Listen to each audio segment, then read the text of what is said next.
happen.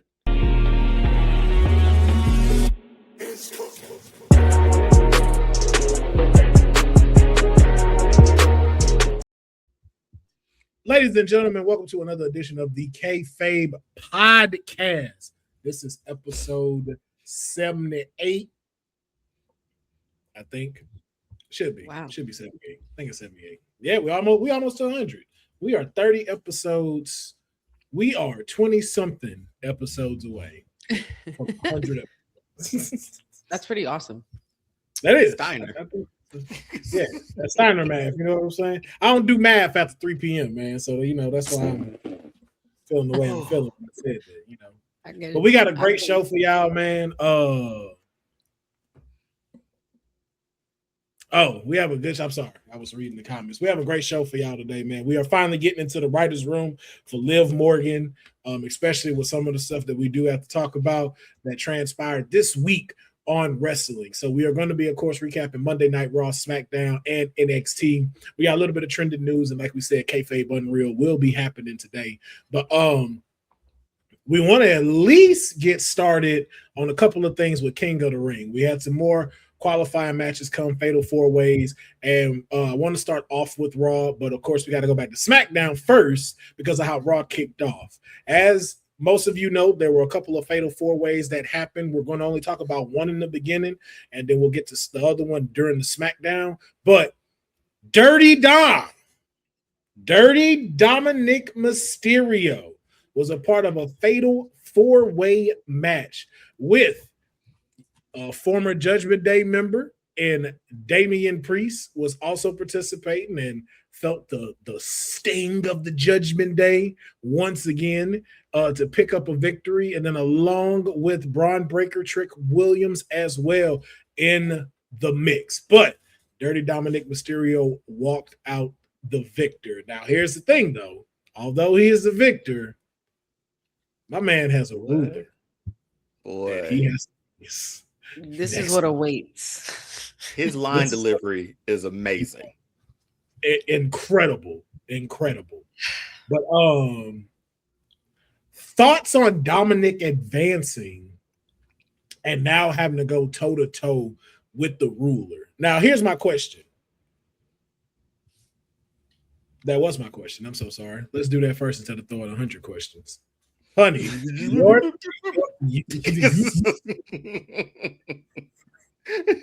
wow, rewinding. Stay tuned. We just need to take pictures of you with that pose and put a whole bunch of stuff just at the bottom. Everywhere. Put me in everywhere. Like a standby sort of thing. Standby. We'll be right back.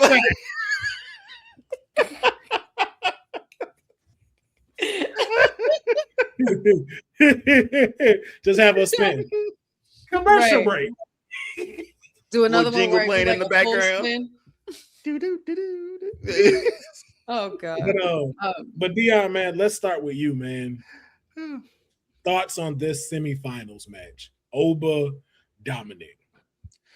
Dude, it's the build-up for it that they just did this week for just a King of the Ring match is huge, man. But I can't stop thinking that something's lurking in the background that Dirty Dom might end up stealing this one, which is would I want to see that? Absolutely. Would I want to see Oba win? Absolutely. But I think you're seeing like a lack of a better term, a new generation of WWE 2 with these two having a match in a King of the Ring qualifier or King of the Ring tournament. Dude, I'm here for it because Oba, that line, like we know Rey Mysterio's your father, but I'm your daddy. Like I was like, you know what, Oba, you win tonight, man. Promo of the night, right there, sweet, straight to the point. And then Dom's a great heel too, man. Like he'll still get cheered and booed here and there, but you put Oba with a heel like Dom, who I don't know, might have a wrench in the shoe or something like that. That sort of evens the playing field. It should be a really good match. Honestly, I'm looking forward to it. But that whole Brock Lesnar thing is still in the back of my mind too for Oba as well. Even though he did pick up the win most recently, but I'm here for it, man. Oba and Dom, two of the people who I know we like on this show, in a main spot. this whole segment was a smile on my face. I watched it with a smile on my face the entire time. Okay. Honey, now he brought up Brock Lesnar as well as Oba did in his promo as he addressed Paul Heyman. You have the honey pot predictions. Does Brock Lesnar interfere in the King of the Ring tournament for Obafemi? And then the follow-up question to that, where does he choose to strike if you are choosing yes? I thought about it. I would have to say yes, he does get involved, and I think it's probably going to happen immediately. There's just so much tension, and there's so many different ways that they could drag this out and build this up, because we all know that the final nail in the coffin is going to be at SummerSlam, and we know what awaits there.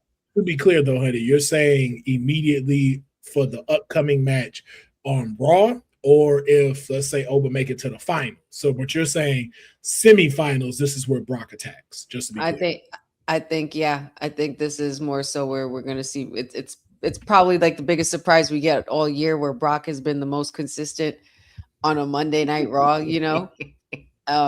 So I think that he's going to continue that. And it's just going to be a bunch of back and forth up until we get to SummerSlam, because I feel like we're going to see them brawl out, you know, security, Adam Pearce, Nick Aldis, everybody trying to get control over them, and they're not. They're going to be brawling in the back. It's going to be that good old, you know, beast versus ruler again, and they got to gear it up and up the ante for part 3. So I think Brock strikes immediately. Dirty Dom, as much as we know Oba is money. We know Oba's box office. We know that's his destination. However, there's some money in Dirty Dom, and he can definitely slide through and take that. If I could hopscotch in real quick, what if stop it? What if Oba wins and gets his shot? What if we're looking to short term? Because remind me, when is SummerSlam again? August. Is 2nd. It August 2nd, I think. See, I don't know if it's enough time. What's the chances of Oba winning and walking through this thing, going after a title, winning a title, and that's your Lesnar Oba match for SummerSlam with a title on the line? Like that, but ups the ante. He doesn't fight for the title until he gets to SummerSlam. So that's the thing. Oh, so that's when King of the Ring is like, King of the Ring is like Royal Rumble now. Like whoever wins, they get a title shot at SummerSlam. That's right. Okay, that's right. Damn. Okay, I'm gonna keep what I said before. Well, no, I mean, because what you're saying still makes sense in the fact of if he becomes champ and then Brock comes for him, that's 3. And what better way for your first title defense to not be the closing chapter between the beasts? True. Like, say if he has, because King of the Ring, the finals is going to be a what, Night of Champions? Night of Champions. Mm-hmm. Yeah. Then we go into SummerSlam, and then guess where he defends it? At everyone's favorite new PLE, WrestlePalooza, against Brock Lesnar. No, not even that. How about Oba just work both nights on SummerSlam? One night he's going for the finals, and then Brock. What? Oh, what do you mean 2 nights? SummerSlam is 2 nights. So you want him to face the Beast and then go face Roman? I'm not saying I want him. I'm just saying, what if? Nah, that's too much for what? Hey, is that overload? That's old. You taking out 2 juggernauts in 2 nights?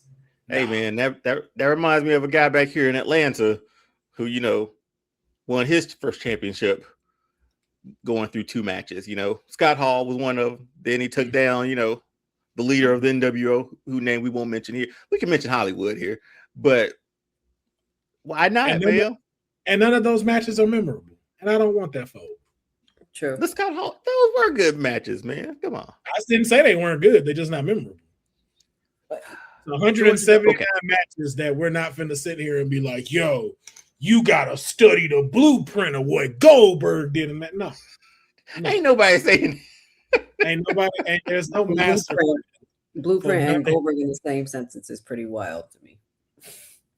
Yeah, but I think you. The issue with this is two things for me. One, you want Brock in Minnesota for SummerSlam, so he has to have a match. Mm-hmm.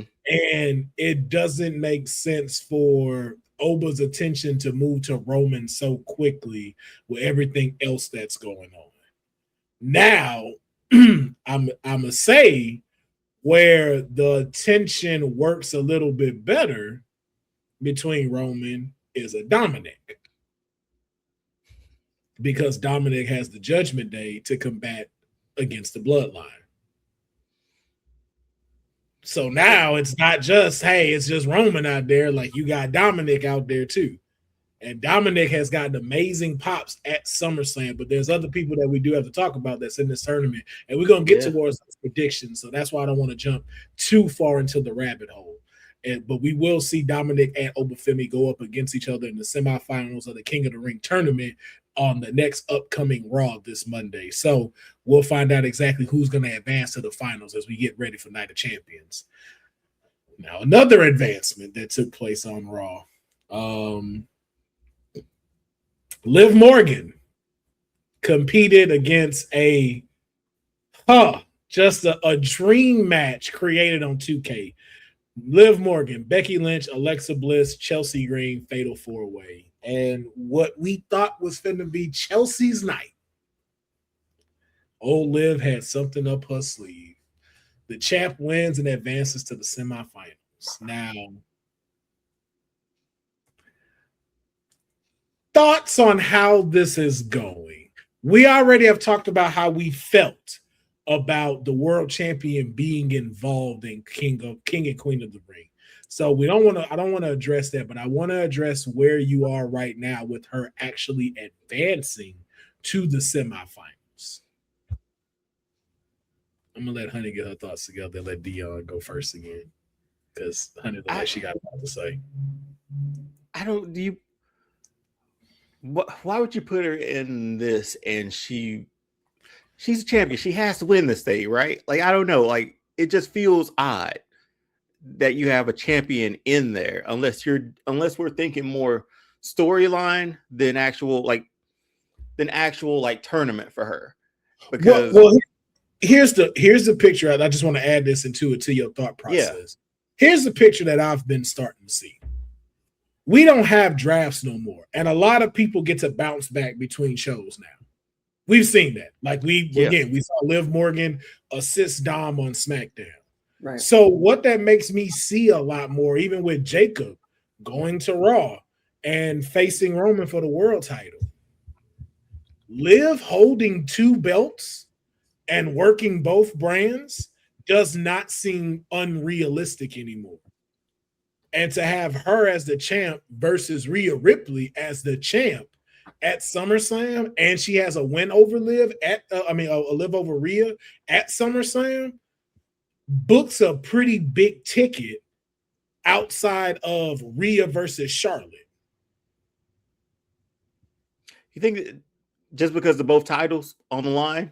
Well, it's just, you got to remember too, like, not just the both titles, it's the history between the two of them. Oh yeah. The thing is, you don't have the Liv Morgan you have today without Rhea Ripley. That is and true. If I'm going to be honest, and I know a lot of people are trying to debate me on this, you don't have the Rhea you have without Liv Morgan. It's no shade. Both of them are the jokers to each other's Batman. You do not have one without the other. Like, when I seen her, finally breaking up the whole Riho thing and her walking off, and you saw Liv just sitting there on one of the trunks and stuff like that with her title, it shows you, it's like, hey, a lot of people don't want to talk about it, but that's Seth and Roman. There are a few women on the roster that have like history. Like, you have your Bailey, Becky, Charlotte's, but That is your Seth and that is your Roman. Because at the end of the day, those are the two that are holding the pillars of everything. They're the new generation. Remember, Liv's been here, but her arrival didn't come out until Rhea came. And both of them have been on next to one another as they've rose. Like again, Rhea's had her time where she's dominated, she's done her thing, and Liv has been right behind it. Mm-hmm. That's gonna be interesting because I never even thought about, because I saw her in it and I'm like, man, like, would they let her win it? And then, like you said, there's no more guardrails on moving from shows to shows. That does open up a chance for her to go after that other title too, or make a bigger match for it. It's just an interesting concept because I don't remember any other time a champion's been in a tournament for a title shot like this. You know what I mean? Because usually the tournament is to get to the title, to get to that person. Yeah, to get to that person.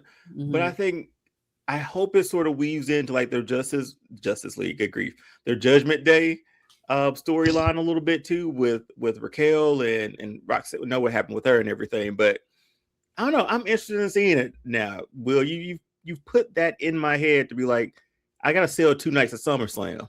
Mm-hmm. I'm gonna sell 2 nights of SummerSlam. Yeah, and to be honest with you, like I know Sandil wants Io versus Rhea don't sell. I'm sorry. I don't want to see that. I think that's a waste of Io's time. Everybody would rather see them together than see them face each other. Clearly. And what looks good on the poster too, right? I've already seen that match. Right. We saw that at Evolution. Like I saw it at WrestleMania previously. NXT also. I don't need to see it again so fast. Yeah, I was about to say, it's really quickly. It's quicker than our last Liv and Rhea match. Yeah. And does Liv versus Io sell? But remember, we did that before, and we did that at Saturday night's main event. And y'all haven't given us nothing that makes that go, okay, this is the big ticket sale for SummerSlam. Io versus Liv. Like, we haven't seen these people interact. There's no beef between these two people. And if we're really being honest, there's not a lot of, this is no shade to Liv, but there's a huge gap in wrestling prowess between the two of them. Like, Io is the best wrestler in the world. Liv is a great wrestler. She has an incredible personality for a superstar, but we know what's going to happen in that ring. Io gonna dog walk her. Unless shenanigans happen, and that's how you get the title. So it just doesn't give off as much interest with Io being queen of the ring. And because they done nerfed her so bad to where it's like, we're not really seeing too much or a change in what she's doing. Because I know in the promo she promoted that, like Asuka gave her the reins in this. But we haven't seen, like, what did that do to you? Like, how did that change you? Like, okay, you gotta win over Sol Ruka. That's great. But what did that advance you to? Like, where is Io Super Saiyan 2 now that you got that? Right. We ain't seen that activate. And we're a month and a half from SummerSlam. And then Stephanie Vaquer is supposed to be coming back. So then it's like you have that in the middle. Yeah, she's sort of boxed out of it. Io at the moment. Like, she's, especially if Stephanie's on her way back. Mm-hmm. But it's interesting though, but we're going to talk about that in the prediction part because there's something else to be noticed in here. But what it is I want it to be, it's not, I don't consider it to be lazy writing. I just think there's an opening with a lot of potential of what they're doing with Liv that I don't think a lot of people are catching. And it'll make a lot more sense when you see the bracket now and as we're getting to who's the last person in the semifinals for the women. But we're going to talk about it in just a little bit as we still go through our recaps for Monday Night Raw. For some reason, this is still happening. I don't know why. What are we talking about here? What do you mean still happening? For some reason, there's this beef between Jay and LA that versus we've been wanting this, but we don't want it no more. It's too late though. A little bit. It's a little too late. Like, it's like when they were both at their peak, she was like, nah, we don't want to do it. Now, both of these people are sideline players, and you're like, yeet versus yeah, let's push that. No, you fuckheads, no. I don't want to see less version of Jay and not pushed LA Knight now try to do something. First time we seen Eaton come back in months. Firstly. First time we in months.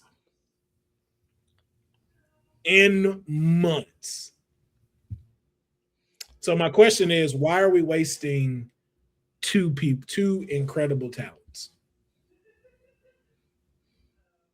Go ahead, Dion. They're bracketed to face each other, right? Yep, they will be facing each other this Friday on SmackDown. It'll be him and not him. It'll be Jey Uso versus LA Knight, along with Royce Keys and Finn Balor, and that is Finn Balor's first match on SmackDown, and you have Dominic in the semifinals. So again, but we'll address that. I don't want to bring in. Let's not bring in anything about the match. We'll address that in the predictions. But the question still remains: why are they wasting such incredible talents the way they're doing right now when it comes to these two people? I don't know if I would say waste. I think I would be more like, we've seen, because again, weeks ago you asked me what match I wanted to see in the tournament. It was this. Before I knew before we figured out they were going to throw 4 people in the ring. But I think there's still a story here, because LA Knight he's like Kevin Owens. Remember Kevin Owens, just his endless beef with the bloodline that will never leave. But remember, LA Knight is very similar. Who was Kevin's beef with, though? True. Understandable. But the way Jay ain't moving like he used. I don't know, man. I like both of them. I'm pushing for LA Knight. I'm pulling for him every single time to get that shot. And they give him programs like this with, again, like you said, 2 of the Slim Jim commercial buddies, man. And now we're beefing because of the whole bloodline story. We want to run that back too. Mm-hmm. And LA Knight sits in the middle of it. It's one of those things where, look at the landscape, look at the territory. Roman's where he's at. So again, why are you wasting these two? What else would you do with them? If not continue their storyline here, because so much. LA Knight's whole thing is to get a title shot. Like, that's the North Star for him. But LA could be IC champ right now. He could definitely have been going on the King of Ring. There's so many things that LA Knight could have been doing to be featured on television, but it keeps bringing him back to this baby mama issue, to where it's like, you're not even addressing the head of the snake. You're dealing with the flunkies. And I hate to call the Usos that, but it's like, what does that say about him when he can't get past the flunkies to talk to Roman? At least with Kevin made sure it's like, nah, bro, I'm going to talk to you directly. Every time your little goons come in here, I'm going to stun them. I'll take a lick, but I'm talking directly to you. This guy is not talking directly to the tribal chief. And it's sad. It's very sad to see, because when we wanted this and you saw this happening, the dude across from LA Knight was the world champion. Yeah. And then when he wasn't, he was still in that title picture. So when these two addressed each other, it was like, man, you got 2 potential people who are trying to get to the top of the mountain. Now it's like, oh no, we done moved you from the 42nd floor. Now you down in the mailroom. It's a shame, man. So, honey, why are they wasting these 2 talents' time?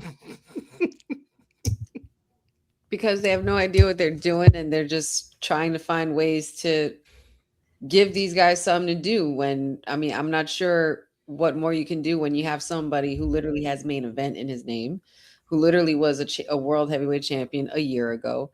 And then you have LA Knight. When was you speak of when he, ran up on Roman? That you guys want to know how long ago that was? That was November 4th of 2023. They're one-on-one at Crown Jewel. That was 3 years ago. Going on 3 years ago. And LA Knight has it. I don't think I've seen LA Knight in a title picture since. Yeah, Logan Paul had 4. Roman, LA Knight's last one was what? Rumble 2 years ago? Tampa? Rumble. Was it Rumble? What did he fight? Was that the 4-way? It was a 4-way with AJ Styles and Randy. AJ Styles and so that was Royal Rumble Tampa. Right, but that was a fatal 4-way. But we're talking one-on-one. Like, being in the main event picture. Since 2023, we really haven't seen LA Knight go anywhere. And it might not be his fault. It might be his fault. You could blame it on the rope paint. You could not blame it on the rope paint. You could blame it on creative, and then the whole thing with the curious case of Jey Uso, it leaves room to question why they would be wasting talent. I'm not sure why. I don't know why they would. These two guys we've obviously seen they both have the capability to be top guys. Mm-hmm. Why aren't they there yet? Well, one's climbed the mountaintop before, so it's just the other guy. And how quickly did he fall off? 60 something days later. How does Jacob get a title shot before you do? How do you never get a rematch for your title? How do you not get a rematch with CM Punk for Jey Uso? Oh, wait, because CM Punk don't want to work with Jey because his moves weren't as crisp. I'm like, I know the dude who doesn't drop on his knees for someone to fall on him to pick them up and get a GTS. Is that true? Yeah. Now you remember this? You don't remember the time where he checked Jey during the match? That neck breaker gone wrong. Yeah, he checked that wasn't. But that wasn't the first move that went wrong. Mm-hmm. And for CM Punk to do that, it was like, I get it, but it's just like, yo, bro, you could have definitely handled that in the back. Because I've seen you do some spots where it's like, what are we doing? What are we doing? What are we doing? And they're both favorites. That's the crazy part. Big fan favorites. You hear the pop when both their music starts, where everybody's eating, everybody's screaming, every 5 minutes. So my question I have, not towards y'all, but to TKO, what is it about new talent that scares you so much to take it away from the former talent? Is it the former talent getting upset about it and you not wanting to do something? Or is it because you pussy? Which one is it? Because what I don't like about it is you have the nerve to have them make millions for you, but you won't put them as the face. So this man can sell Cricket Wireless commercials, jump in on the Slim Jim campaign, have one of the highest selling shirts since Stone Cold Steve Austin, but you will not allow him to carry the title more than once. You have LA Knight, who gets over everywhere, where everyone does the when they say it. Everybody's entire way they enunciate always sound like LA Knight. LA Knight ain't never stepped in an arena where he do this and everybody know what to say. Slim Jim commercials. When it was SummerSlam, I think 3 years ago again, and y'all had him pull up in the Slim Jim car. Slim Jim truck. Yeah. So we can make millions off of him, but we just don't think he has what it takes to be the top guy. No, bro, that's ego now. Now y'all want to say this man got ego? Nah, that's ego on the other part. And it make me believe Maven even more when he say, you got favors that you don't want to put out. LA Knight should have had a title run. He should have got it before Damian became a champion. He should have got it before Drew became, Drew lost it, but he should have got it before Gunter became a champion. All of them. Yeah. The time it was supposed to happen, you didn't do it. And now you want to pull this BS of you just got to build it up again. For what? It's there, man. And it's a title change. We're going to pop for a title change for a guy that we've been rooting for since y'all changed him back from Max Dupree to LA Knight. So it's there. It's easy. But here's the thing I think too, Will.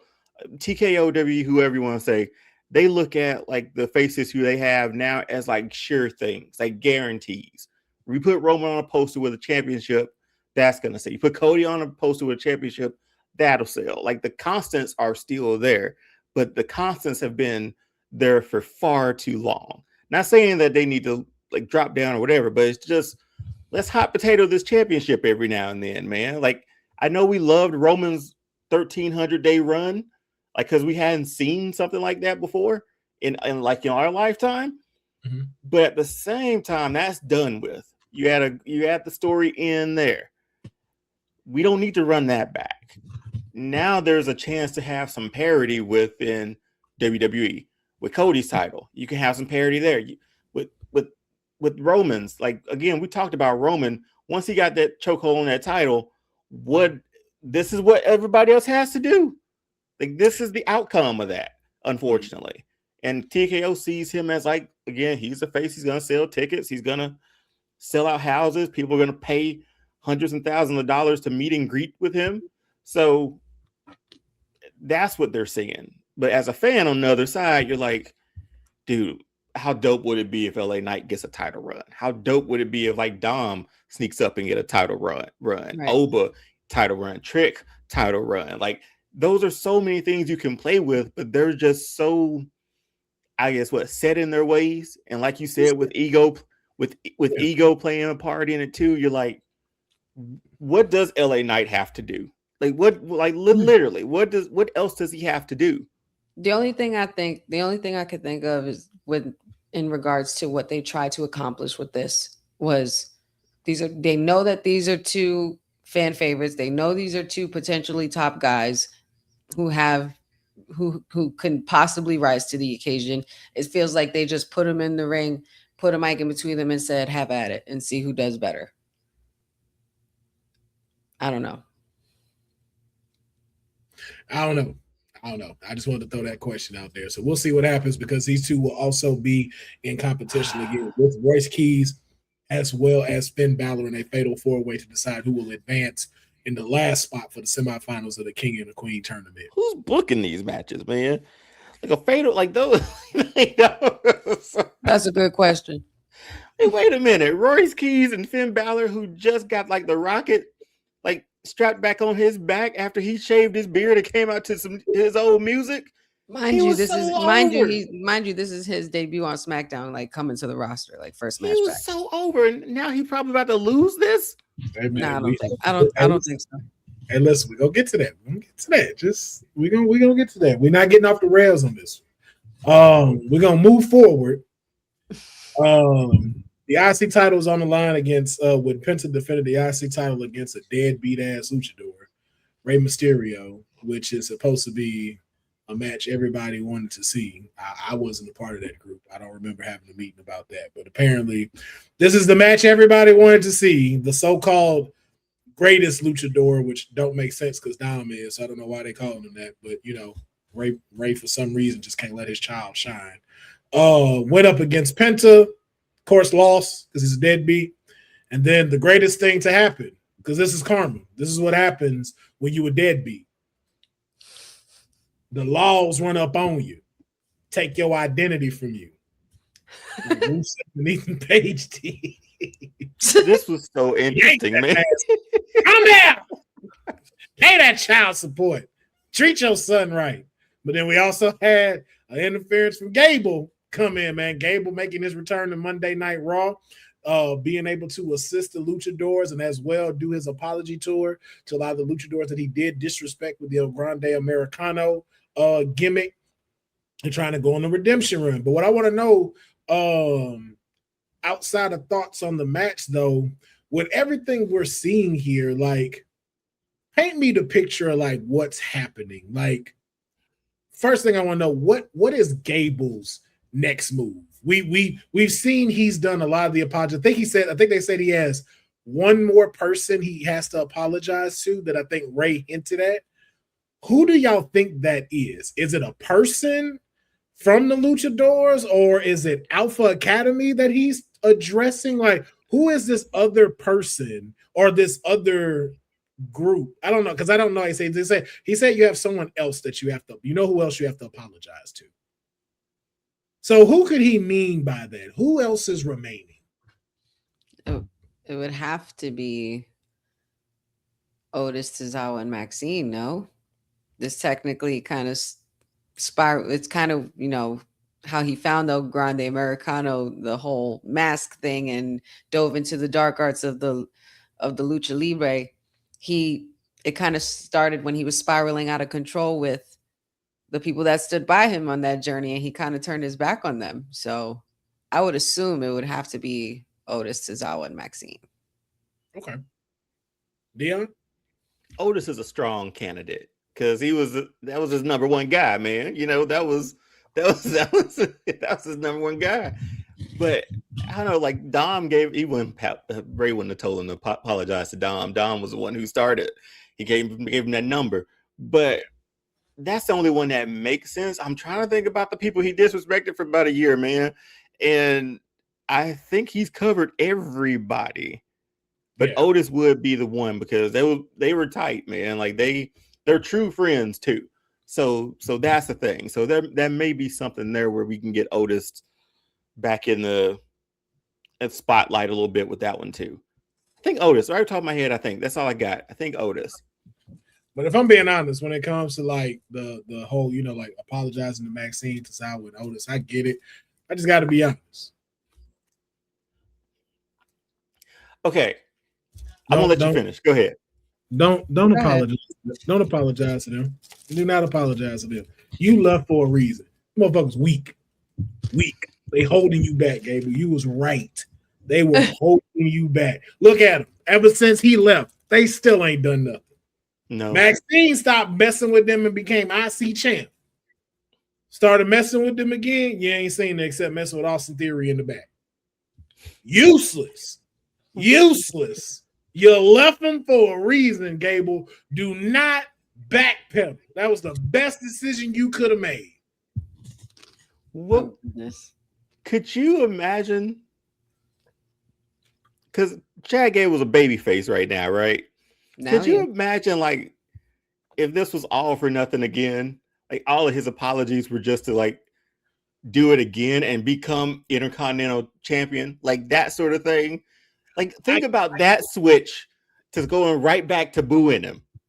I get that. The only problem I don't like about that is what is the big payoff for that? Because we got the big one.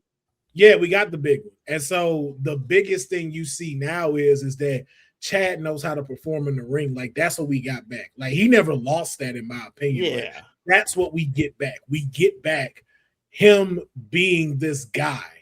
And I'm just like, yo, like I've said it with Natty and I've said it with a couple others. If he just goes the Kurt Angle wrestling machine route, we got it. It's over. Now you put that towards a Penta and Penta dropped that title to him, we got something. Just like how we had, like I said, like with what we see cooking up here, we have Rusev and Ethan Page involved in these shenanigans, along with like a Dragon Lee and a Rey Fenix. Now, of course, you know, I know we're gonna have a few tag team spots we're gonna get between these two, but it's like, hey, give me a fatal four-way for the number one contendership between Chad, Ethan, Rusev, and Dragon. Oh my God, stop it. Where Chad advances, now we got a story continuing to brew with this. A whole redemption arc. Yeah, but now too, it doesn't even have to be necessary. Like, because to me, I don't even look at it as a redemption arc. I look at it as a reset for Chad. Like, I look at it to where it's like, yo, Chad really got a chance to just be him. It's like, hey, man, listen, I'm not going to stop until I accomplish this. I have everything I need. Luchador taught me anything. It taught me I have everything I need to succeed in this. And just like how Mexico would not let me give up, I'm not going to give up until I become the Intercontinental Champion. And then imagine they defend that title at Triple Mania. For the first time in AAA history, a WWE title is on the line. You want to talk about must see? That will be it. And Chad win at Triple Mania? After the run he just had? Oh, and all the luchadors that he screwed over come out and give him some respect and shake his hand? Oh, that would be great. That's giving back. That's And whew.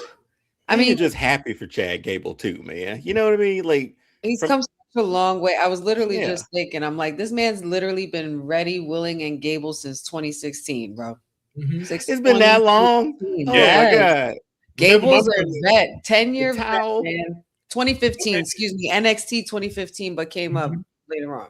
Like not shortly after. Remember the Shorty G era, and he survived that. They had that man in a basketball uniform. But it wasn't until Otis, till he was revived again in his own way, reinvented himself, starting. So maybe Otis is the one he needs to apologize to. But I'm here for this, the Ethan thing. I had to just put that in there, but I'm here for Ethan. Ain't nobody come to see you, Otis. Hey man, they were a fun tag team when they were tagging, man. They were. But I don't want to the see whole that shoosh thing. The shoosh. I don't want none of that. I don't want none of that. But see, the thing, he doesn't have to. He doesn't have to go back to that. He could just apologize. That's and it. he could be done with it. But again, what we apologizing about? He turned on his number one guy. Otis was his number one guy, man. He was his muscle. He was helping him do shit. But Otis wasn't listening. Otis wasn't paying attention. Like, what we talking about? Like, Otis sitting here and got the other people to Gable was bitching out Otis and slapping him in the face. Listen, this grown ass man. This all I know. In Kill Bill, when old girl didn't pay attention, she got her eye snatched out. Didn't nobody get mad at old boy for snatching her eye out. She's like, yeah, that's what she get for not paying attention. Now, because Gable being a little hard on them, trying to get them to where they need to be, that ruthless aggression. Now he need to apologize. That's that Gen Alpha shit that y'all be trying to do that I ain't at. Stop it. No. Oh my god. No. Dead weight. Ain't no who outside of Maxine has Tozawa won a title? No. Have they won the tag team championships since Gable left to prove that their stuff is better without him? No. Oh, that's right. They did a Papa John's pizza commercial where he like, oh yeah, I like cheese pizza. What is he apologizing for? Chad, you better not backpedal and go apologize to them people. You better stand 10 toes down. I said what the fuck I said about y'all. And I'm not changing. Get better. Like I'm going to do. Get better. Side note, can we put back the ego in the song, please? Man, Def Rebel don't want to hear that from us, man. Def Rebel don't, like, he ain't paying attention. I asked several times, man. Like, I don't know why we took that out. Stupid. Because I was over and allowed Otis to get his spotlight. I've like, as a grown man to get tossed across the ring, I don't think that went over as spotlight the way y'all wanted to. I was glad to see Otis as I brought it up. You notice I haven't brought up Otis anymore after that, though. Ever since. It's so true. Wednesday. It's so true. I ain't never come back with, man, you know who we needed King of the Ring? Otis. Like, no. He was just it's not that we needed Otis with over. We was just happy to see Otis. Like, oh, there you are. Yeah, there you are. But ain't nobody sitting here like, you know what we need? That Otis run need to make a cut, need to finally come into fruition. No. You know, we need Otis and segments. That's it. That's all we're gonna get. Listen, I know we tried it before, but we're gonna go for it again. Otis, money in the bank. That's why we keep pushing it back. So everybody get ready for Otis. Fuck out of here. No. Don't nobody care. Nobody care. Chad, don't you fucking backpedal on none of that. All right. That's all I know. But congratulations to Penta on remaining the IC champion. Deadbeats never win, so that's what I'm glad to that match. And then we had another advancement in the King of the Ring tournament. We had another fatal four-way, which was shockingly the main event, not a segment. We had a main event match, y'all. Seth Rollins, Devon Evans versus that Tonga boy and Ricky Saints. Tonga boy. I ain't calling him by that name. I don't know what name he go by no more. I'm not calling I him. call him Big Tonga. That's all I'm calling. That Tonga boy, that tall one, that tree. Fatal four-way match. What we thought would be Rollins advancing into the semifinals was thwarted by Braun Breaker and I guess the Vision, which whatever it is, and Montez Ford now helping Seth, even though he don't mess with Seth, and D'Angelo was out as well. Yeah, but none of us ever thought or addressed King Evans, the bouncy king. OG King. Thoughts on it, because I don't think any one of us saw this coming. None of us had this on our card of Javon's Edmund going. So just thoughts on this, with everything we've seen match-wise. Like, we've seen some where we're just scratching our head as to why did this person advance? Why are we making these moves? What are your initial thoughts on Javon Evans picking up this win and going into the semifinals and potentially facing either Oba or Dominic?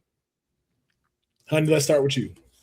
I personally thought, obviously we all said we did say Rollins on our card, but I immediately, when the ref counted 3, I was pleasantly surprised and I had a smile on my face because I was genuinely happy. I'm cool with this. I didn't think it was gonna happen right away, but hey, why not? Just throw him in there. He's been doing so well. He's been having a tremendous year. And to see him potentially run it back with Oba, and go one-on-one against the ruler, revisiting the NXT times, and then, or even going at Dom, you get 2 young, fresh, future stars. There it is. So that's that. I feel like that's more fun as well. Like, either way, no matter how you slice it, Javon Evans has a really, really good opportunity on his hands to really make something of this for himself. So kudos to the OG, young OG. Dion, your thoughts of the young OG advancing in the King of the Ring tournament? This is great, man. Like some fresh new blood within the tournament who could actually switch some things up in WWE. I'm just sitting here thinking, obviously, the Rumble is always that time where it's okay, a new face or whatever. There's 3 opportunities now throughout the year with Money in the Bank and this now. Yeah. Those are good test cases, I guess you could say, of seeing who sort of got it, who's our next person up. And Javon has been killing it every week that he's been on the main roster. It hasn't slowed at a step. So I think seeing that was okay, it's not Seth, because I think we can even get into the old ways of it's got to be Seth Rollins. Oh, it's got to be CM Punk. Oh, it's got to be Drew McIntyre. We've gotten into that too. But when they do throw a curveball like this to us and we're okay, let's look at this and let's look on the other side of that bracket. Okay, these are new faces. These are new matchups. These are ones we haven't seen before. Some we have over in NXT or early in career. So I was down for it, man. And again, it gives Rollins whatever they still want to do with the Vision. They give that. That's still a thing apparently, but we don't have to think about that within the realm of a title coming up, at least, or a title opportunity. So yeah, man, use these little times as King of the Ring, Money in the Banks to be hey, does this person have some steam? Does this person have some heat? Let's see if we can make them I won't say new face, but let's see how they do. I'll say that much. Potential new faces. Yeah. It's time. I don't know why people believe Rollins was going. I'm I don't know why y'all keep saying that. Man, because you got Rollins and Roman. I'm that is WrestleMania. They could do that. And they could do that on their own without King of the Ring title involvement. Don't get it twisted. You do not have them 2 held off this long to not do that at WrestleMania. I'm there is no way they have that match anywhere else.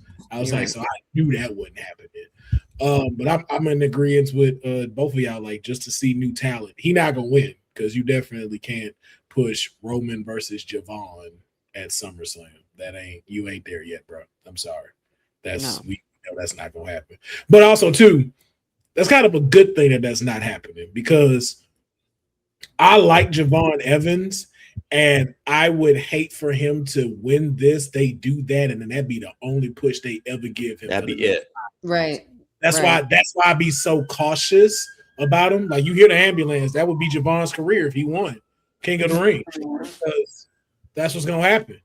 But that's why I don't want to see it just yet. That's why I like seeing him slowly being built, because I love what Javon does. I love seeing, like, when he faced Penta and him like learning, okay, there's a way I have to present myself in a mindset I gotta have going into these matches now that I'm on Raw.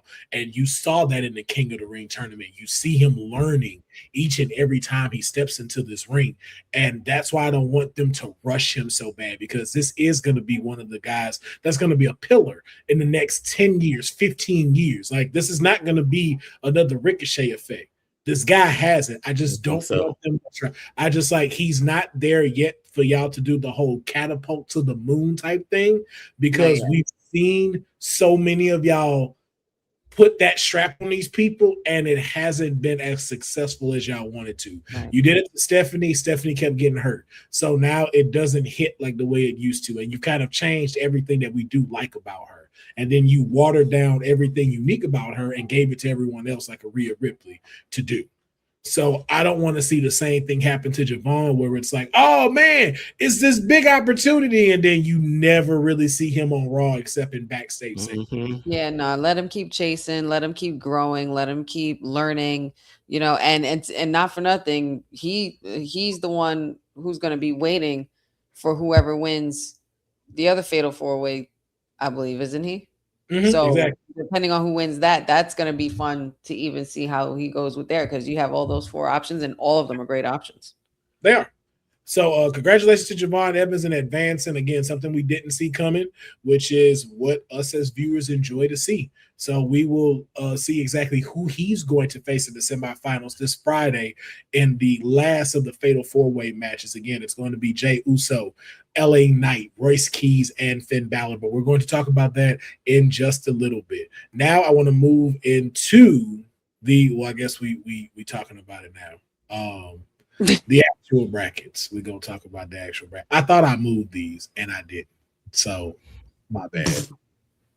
I thought I was trying to do this till after SmackDown, but yes. So, here's the current bracket of the men's King of the Ring. Here's the thing I want y'all to really get, or have any of y'all in one guess. Have you noticed something in this bracket? You got one guess. That's it.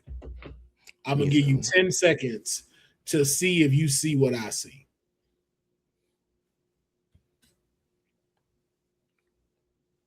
They're about to be all Raw.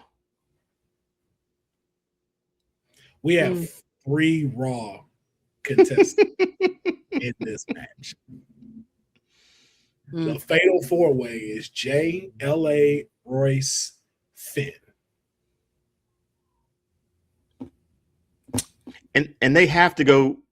Do they pick which title they want, or they go for Roman? I think it's depending on the brand that they're on. Yeah, it depends on the brand. So if it's red brand is Roman, blue is Cody. I think that's the difference from the Royal Rumble to the King of the Ring. You go where your respective brand is. So this is gonna be a Roman match. Yeah, Roman's whoever this is. You want to know why? Because there's no one to face Cody, but we're gonna get into that in a little bit. But in this, let's start off here. No, we're gonna get to that. Well, not yet. Not yet, I guess. You're right. There's nobody on SmackDown that is fitting to be in this that they had in here that will sell the ticket for that. There's not. I'm sorry. Oh, well, that's upsetting. Yeah. Trick Williams ain't ready yet for it to be him versus Cody. That's too quick. If we just being honest, and y'all both know that's too quick. Yeah. The emotional side of it. Solo Sikoa is not a selling ticket. Hayes is not a selling ticket. Priest is not a selling ticket. Saint is not a selling ticket. That Tonga boy for damn sure ain't a selling ticket right now to go up against Cody and the stature that they have him at. Not to say none of these people will not be future champions. Just where you have him, he's at Super Cody. None of them are ready for Super Cody. Well, what Boza just said was very interesting. Have we seen Nightmare versus Demon at all? No.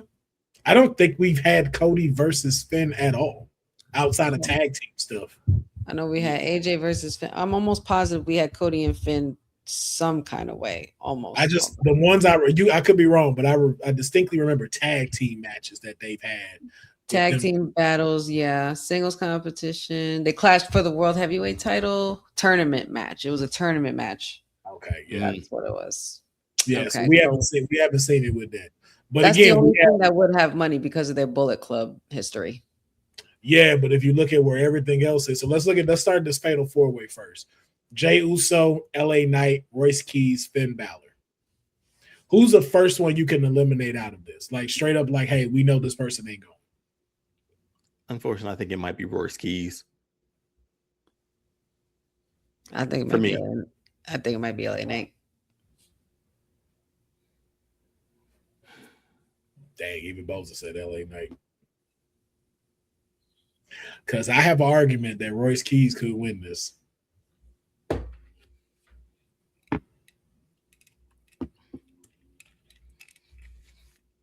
It caught Dion, and that's why he upset, because he see it too. You see it. You see that, especially with the way this tournament been going, because Jay and LA can cancel each other out, and all you got is Finn and Royce left. Yeah, true. And the only way I see Royce losing is if Tala interfered. The whole Temu bloodline, Solo and them, because they're trying to recruit him, and he keeps telling them no. So, yeah. But also too, I can see them screwing everybody and getting Royce to win, and be like, "Remember who helped you out with this?" Yeah. Remember? So we trying to say this could potentially be just Javon and Dom then. Well, I'm asking because the thing is, like with this particular fatal 4-way, and then another one we're gonna talk about in the Queen of the Ring. None of these men can really afford to lose. The lowest one in that bracket that can't afford it is Royce, to be honest. Royce is the only one where it's like, okay, if you lose, you're okay, but you also can't another pin. You can't eat 2 pins in a row. Like Tyler got you last week. I can't see you take another pin. But all of these people have too many implications to where it's like, yo, this would vastly hurt their career if they lost. But with where all 4 of their storylines are, which one has the most to advance in this that makes sense? I know y'all don't want to say it, but you know who it is.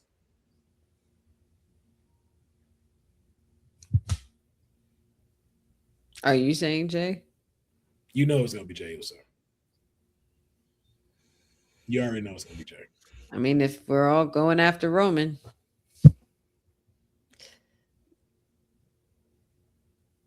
Oh, and you know what? I have to take that back now. You do get to choose who you want for King of the Ring. You do? Yeah, because remember, Roman said, and Roman told him go get the other one. Yeah, and Jay said, when I win King of the Ring, I'm gonna go challenge Cody. Just like how and not for nothing, that makes me think that he's not challenging Cody in the first place, because you don't just openly come out and say that. And then that's what I forgot to mention, but we're gonna get into that. But he did say that openly out loud, and I'm like, wait a minute, your former tag partner, you mean Cody Rhodes? Well, it's always been that there though. That story's always been there for that though. Like, and then there's a lot of leeway into these next couple of weeks of who Jay decides. Maybe he hasn't decided who he want to face, and then you start getting these conversations with Cody in his head, like, so you want to face me instead of face the person that dragged you through the mud? Like, no disrespect, respecting your family, but is he really still the head of the table, or is it you? Mm-hmm. So you see, like, where that starts.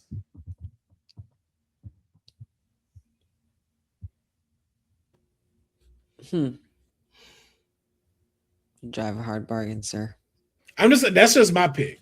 I'm just asking y'all with all. No, of these, it makes perfect sense though, because why would you say like, hey, go get that other one, and you don't go? This is a straight shot to it. So Jay's been real pushy. He's been real different. Sendil, I'm not leaving it hanging. Remember, we're just talking about the fatal four-way. We're not at the semifinals yet, and then who advances. So again, we're just talking about the fatal four-way right now. We're gonna get into that about the remaining semifinalists. So just bear with us. So I ask, who do y'all think is winning the fatal four-way between these men? Jay, LA, Keys, or Balor? Quick, no thinking. Dion, go. Finn Balor. Honey, go. Finn Balor, because that's who I want to win. Yep, Finn Balor. Jay Uso, because who gives a fuck about Finn being on SmackDown? That's not enough to make a win. Sorry. Just being for real. That's not enough to make a win. And does running back Dom and Finn make sense? Final nail in the coffin, because we're sick of this back and forth Judgment Day shit. He had the final nail in the coffin. That's why he went to SmackDown. His final nail was JD. It wasn't Dom. It was JD. That's true. It was. Remember, he beat Dom at WrestleMania. Why are we running this back? Damn it. It is going to be Jay. And all for you to go to King of the Ring to lose to Dominic? We know Jay going to beat Dom's ass. Now, I don't think Finn's going to eat the pin on this, though. I don't think he's going to eat the pin. I think Jay going to pin LA Knight, in my opinion. Yep. But LA Knight's in that pin. But we have our picks. So now we move on to the fatal four-way. We move on to the semifinals. We have Obafemi and Mysterio, who I think we all are kind of on the same page. Mysterio's going to the finals due to some kind of interference with Brock. Shenanigans. Yeah, you don't call out the beast and don't think that he's not finna come the next week. So we have that side. Now, let's do both scenarios. Javon versus Finn, Javon versus Jay. Which is the bigger ticket match? Jay gets the win. Either Jay, I think it'll be Jay. Javon versus Finn would be fun, though. Oh, man.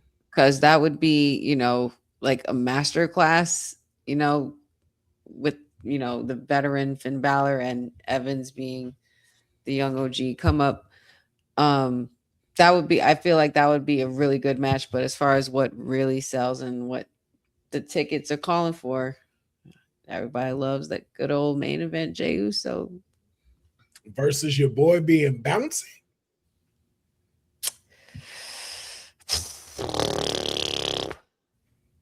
So which one are you really picking when you, because again, when you start to predict these type of things and you start moving in throughout the tournament, it gets a little harder. This is difficult. Make you rethink your choices. Oba and Mysterio is easy because we're relying on the crutch of Brock. Right. I mean, I don't know. I mean, I still say Finn Balor because, for sake of an unexpected banger between them two. I don't know. And I don't think that's unrealistic, if I'm being honest with you, because again, it'd be different if this was happening at Night of Champions and then you do the finals at the end, but it's not. Because I'm looking at all the people that Javon has been in the ring with, and he's been in there with the big players, including Penta, and the match that he put on there. Like to go from Penta to Finn Balor, that's pretty damn cool for his journey on his way up, Yeah. And I can see that. I can also see to my homeboy Josh Sabion in the comments about Javon, being a part of the bloodline story to help defeat them as such, and just kind of adding that now as a thing. Like again, like these are the people y'all are screwing over, these are the people that y'all are leaving in uneasy positions. And I can see that being an issue. But it's a lot of these have good stories that's going. But I would have to say, I think we get. So what would you rather? So out of the three we have on the right side, let's say Dominic is in the finals. Which is the better ticket for Night of Champions in Riyadh? Dominic versus Javon, Dominic versus Finn, or Dominic versus Jay? You already know Where are we again for Night of Champions? We're in Riyadh. Jey Uso. Come on now. You already know what this is. I don't know why y'all. Yeet. Like, y'all know what the fuck about to happen. Oh, yeah. Dion, you know what? I know I rag on you a lot, but I genuinely feel bad for you with the LA Knight thing, man. I really do. That sucks, man. It really does. Like, I've never, like, it's so rare that you get to root for somebody, like, you know, like that you just hope, like I can't wait to hear like a 3 and the pop that gets, because I'm gonna pop here at home. You had Cody, you're all right. You got Cody, you're fine. True that, but really, a guy like LA Knight, we've seen that rise, and I like having that happen, man. I like feeling that way about wrestling. But if every pay-per-view you give me like the same stuff and it's pretty predictable, it's like, what was all this build up for? You know? What was the reason? But if I would be honest with you too, I know why LA Knight ain't pushed. I know the exact reason why he ain't pushed. And don't I love you tell me. Don't nobody want to say it out loud. He reminds you of Rock and Austin, and Triple H can't stand either one of them because they always dog him during the Attitude Era, and he is definitely taking that out on him. No, it ain't age. It ain't age. As many people as we've said, look at CM Punk old ass world champ. Yeah, it's never about age. Like CM Punk got a. It's the beef with Kevin Nash on Twitter and shit. I'm holding it. Oh, GTS. Hold on, one more time. Let me get on my knee. Man.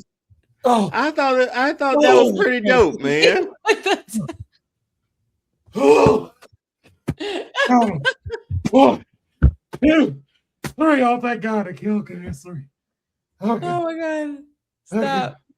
Because not for nothing, I was there at SummerSlam seeing him do that shit to Gunter, man. I saw it. What is space when you get the time? The look on his face when Seth's music hit too. I'm like, I gotta wrestle some more. Oh, that was some good acting though. That was good acting though. Thank you. That is CM Punk right there. That's best in the world for y'all, right?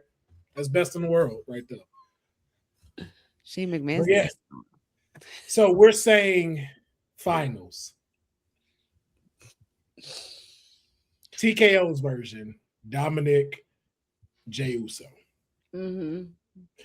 But I still want to give out your dream pick. What's the dream final for you, honey? Off the top.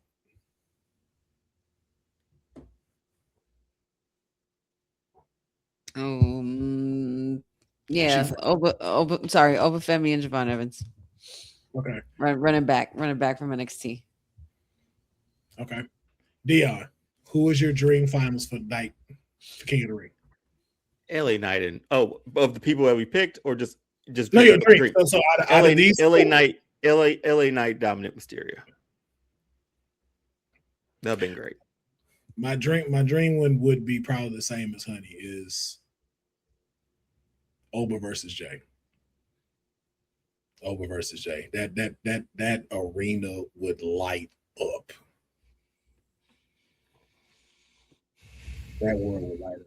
Ain't nobody Sindil. First of all, ain't nobody scared of nothing. All right. That's what we want. That. Don't get us twisted, girl. You know So here's the reason why we're not addressing King Dominic Mysterio. We don't want to jinx King Dominic Mysterio. Right. Because we've seen it where we're just like, yo, it's time for the scumbag era. And they don't do it. So I'm just like, we don't want to fully get our hopes up, and then they pull some BS where he don't get it. The last time we actually had a moment like that where they pulled the trigger and we reached the scumbag era was the double turn at SummerSlam. Okay. Yeah. So and that's the why constant mega heat he's getting, but we don't want to jinx it for our boy. We know that's coming. The only one jinxing it is Liv. She's the only one jinxing it. Probably. But that's the thing, like with the last set of people that are in this match, we want all of them to win. We want Oba to win. We want Dominic to win. I would love to see King Evans. Even out of the 4, I'm not even finna knock out Royce Keys on there. I would love to see out of those 4, whoever advances, any of them deserve King of the Ring, and none of us are going to be upset at who gets crowned. Like none of us are finna be like, man, this is some bullshit. Like it ain't no Danhausen. We didn't saw we not getting that. Right. We're clear. I'm glad I was wrong on that fact of King of the Ring and Queen of the Ring being taken seriously and not gimmicky. So, but it also would be nice to see a prince turn into a king, King Balor, like that Prince Balor to King Balor. That would be fire too. I mean, King of the Luchadors and King of the Ring. Just King of the Luchadors. Listen, and the way he came out of AAA, you saw they was carrying that boy. Man, could you imagine when is AAA? I mean, when AAA? When is Triple Mania? Hold on, I got it right here. Hold on. September 11th in Vegas. That's night 1, and then night 2 is that Sunday in Mexico City. Can you imagine Dirty Dom as World Heavyweight Champion and AAA Champion? Man, listen, Triple Mania, and nobody's ever done that. Nobody. He'd be the first. You would go. You already beyond feats of your deadbeat ass daddy. That would seal the coffin right there. Like, you ain't never been world champion in a whole nother promotion and putting the title up. You dead bastard. I would cry. I would cry tears of joy with a tear in my eye. That would be wonderful. So we say all of that, Cynthia, to say like, look at everything that we're saying could happen with Dom. We just don't want to go. We just don't want to jinx it. We just don't want it to be like, we just really don't want to get our hopes up. Like we're doing it so much that we want Brock to interfere with Oba. I want my client to be King of the Ring. I would love to have that in my stable of clients. But that's how much we do like Dom. That we're like, yo, have that interfere so Dom can go over. Right, but because at the same time, we know what awaits Oba towards the end. We know what we're gearing towards. Yeah. We know where we're going with Oba. They're both gonna be fine. Exactly. So we good. But let's move into the Queen of the Ring.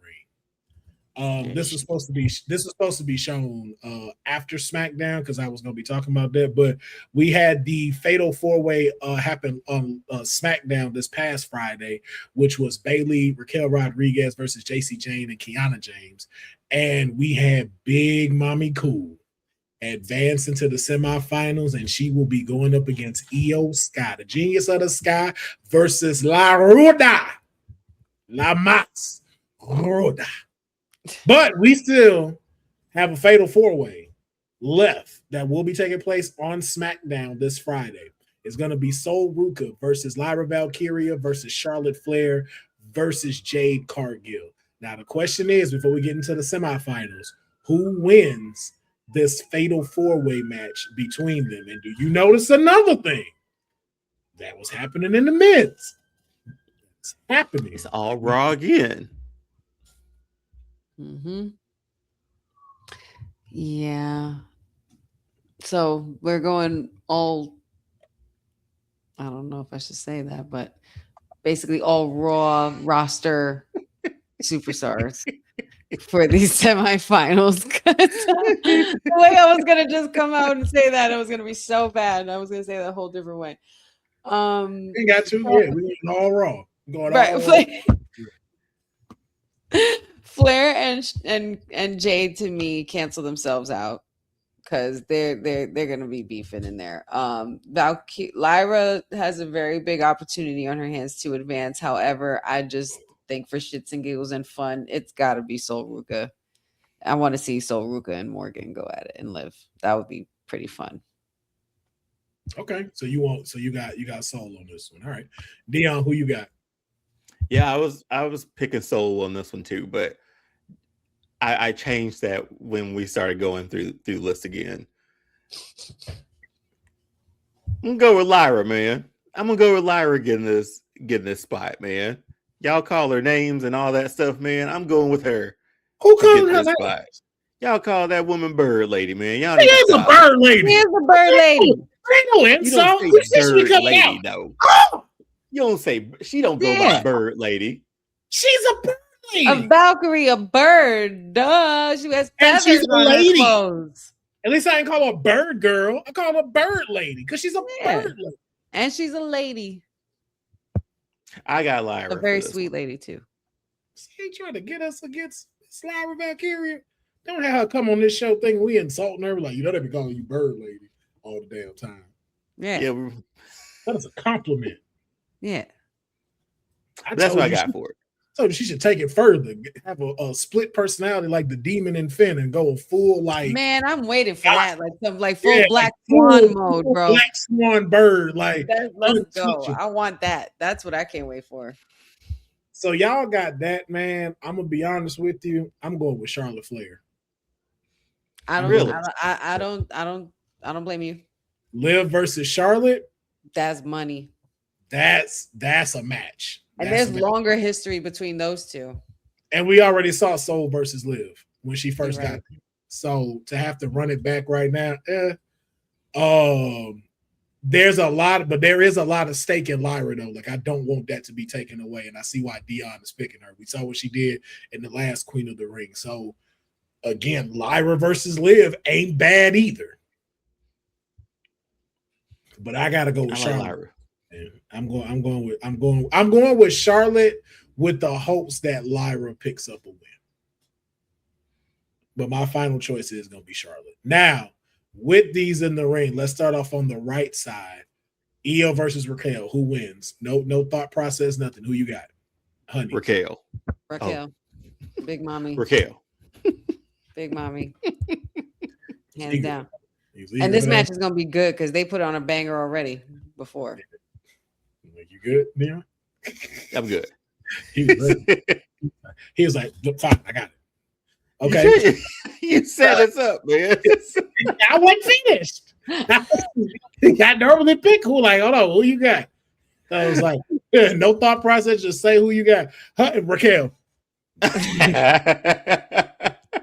maybe I gave him a hot signal that he was like, yo, wow, I'm first, right? So out of Liv and Soul, Honey, who wins?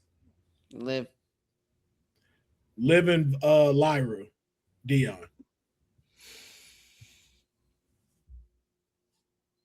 Liv. We know what's happening here, don't we? Do we? And that's why I want it. Has the faction killer struck so fast we going to Queen of the Ring to break them up? It's got to be something like to this magnitude, man. She's already got a title, and you in a tournament to go for another title when I don't have a title, and you're gonna force me to go get the other title. Yeah, after you screwed me from the first time in the beginning of the year for the Rumble. So then let's walk through this then. Let's really walk. Finger poke of doom. That's what's gonna happen. Finger poke of doom. Finger poke of doom. Please God, no. Please God, no. Then you're taking this and you're turning it into shit. I thought about Raquel laying down for Liv and just taking it. I did think about that. Now I thought about the reverse. Liv laying down for Raquel, so Raquel can get a title shot. No. Liv ego too big for that. That's why I'm now curious on if you do Liv and Raquel, how do you make this make sense? Because one, you have to have them in the ring. Roxanne's the X Factor. How? Well, she was very upset about her loss. We saw how Liv reacted to that. And we see how she's pushing and trying to control everything. So I just can't help but wonder. And then that I'm saying a lot because it's going into my my writer's room type of stuff. So I don't want to say too much. But yeah. Okay. I guess we'll save that for the writer's room then. Yeah, because a lot of the details are in the writer's room. But I think that Roxanne could help Raquel and would.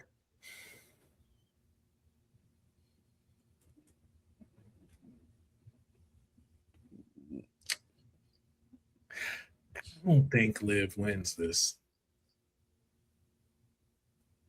You said you don't? No. Okay. Here's my question. Here's my thing.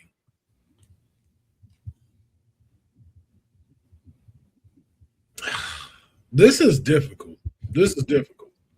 Because while I get it, I'm gonna be honest with you, none of that makes sense for them to break up right now. The break up Judgment Day, yeah. This ain't the spot for it. There's not enough time to promote it. There's not enough time to promote the betrayal, anything. So then that means either EO goes over. I hope EO don't go over. Not that I don't want EO to win. I just really want Raquel to win more. Yeah. And I get that it could be a start, but it's like, how do you start that? Oh, and you know what, too, though? Nah, you know what? I don't think Liv gonna win. I think Stephanie comes back, screws her over, and gets her kicked out the tournament. Say that again? I think Stephanie gets involved and messes up Morgan's chances to advance. Because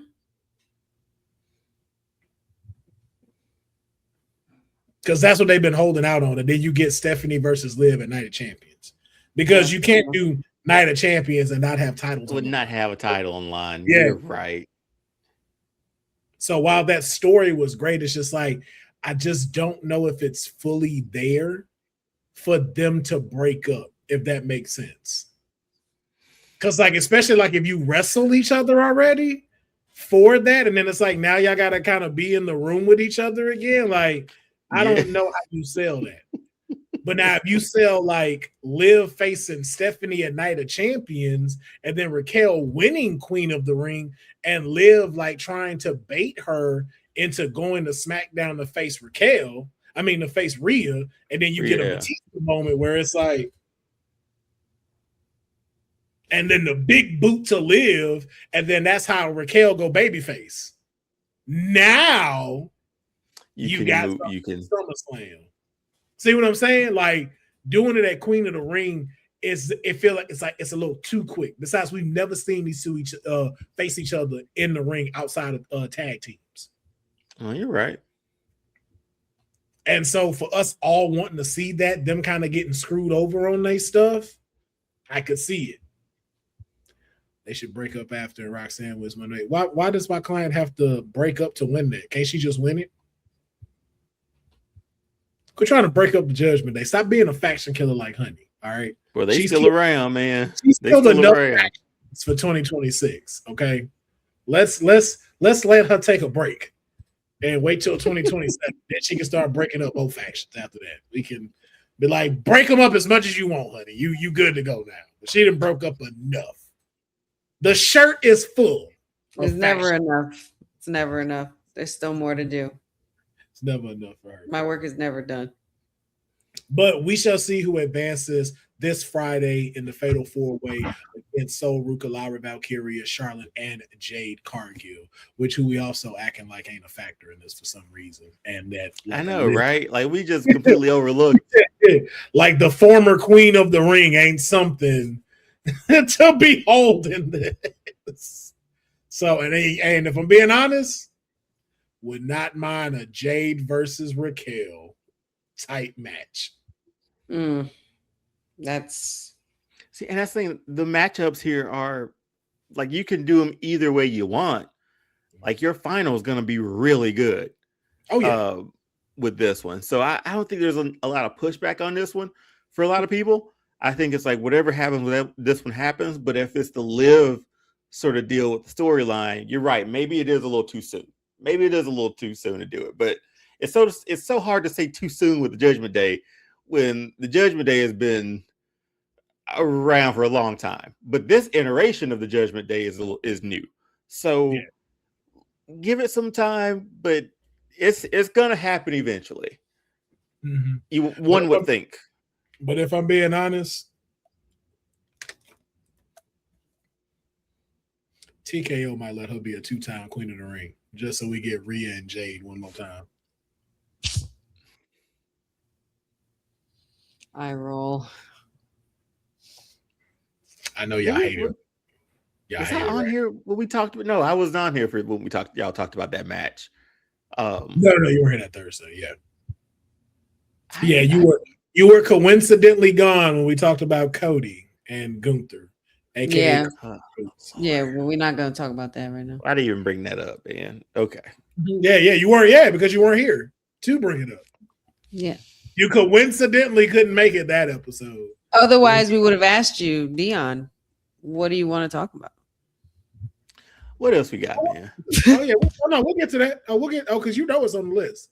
But we're going to talk about a little bit of NXT. We're going to get through this just a little bit. We got number one contenders for both the NXT championships. I'm not going to keep doing men and women thing. Y'all champions, whatever. Like, I'm tired of doing that. Like, y'all know who the hell y'all are. Y'all both champions. We had the number one contendership for the NXT title against Kalani Jordan and Kendall Gray. Incredible match. Kendall Gray won. And she's the new number one contender, and she will face Lola Vice for the championship at a later date. Quick thoughts. We say they're high up on her, man. They're high up on her. But what does this do for Kalani? Is she a part of that summer call-up, or does she still stick around until she finally gets that title? You talked about it weeks ago, man. Like, I was like, man, she's been there long enough. So what? She doesn't win the title. She's had a hell of an NXT career. It's time. Let's go ahead and move her up, because you see how people are doing now, who they moved up already, and it gives you more dancing partners on the main roster too. So, very true. Bring her on up, man. Bring her on up. I get it. I disagree though. I'm with Honey. I disagree. Would you rather eat a pin on Raw or on NXT, in a place where you've been for a very long time to try to win a championship? I'd rather eat a pin at NXT knowing I'm not ready. Like, you got to think about it. Like, I don't think she's ready. Well, think about it. Like, the people who have moved up have so much behind them. So Ruka is over with the crowd. Javon Evans worked his way properly to get over on the crowd. Even for a Fatal Influence, the heat that they have is just as much as we're seeing as far as a Sol Ruka and Javon Evans being cheered. Kalani is still in this shift of trying to find herself. She hasn't fully dove into the transformation like we got with Trick Williams or even a Carmelo. So you send her up now, it's to do what? Get put in the mid-card division? Because she has great in-ring capability, but still hasn't really necessarily gotten over with the crowd on if she's a baby face, is she an anti, or is she a heel? Yeah. And we didn't really get to see that with her as TNA champion as much as we wanted to. So it's like we need to see a chance where it's like, okay, what are you as a champion?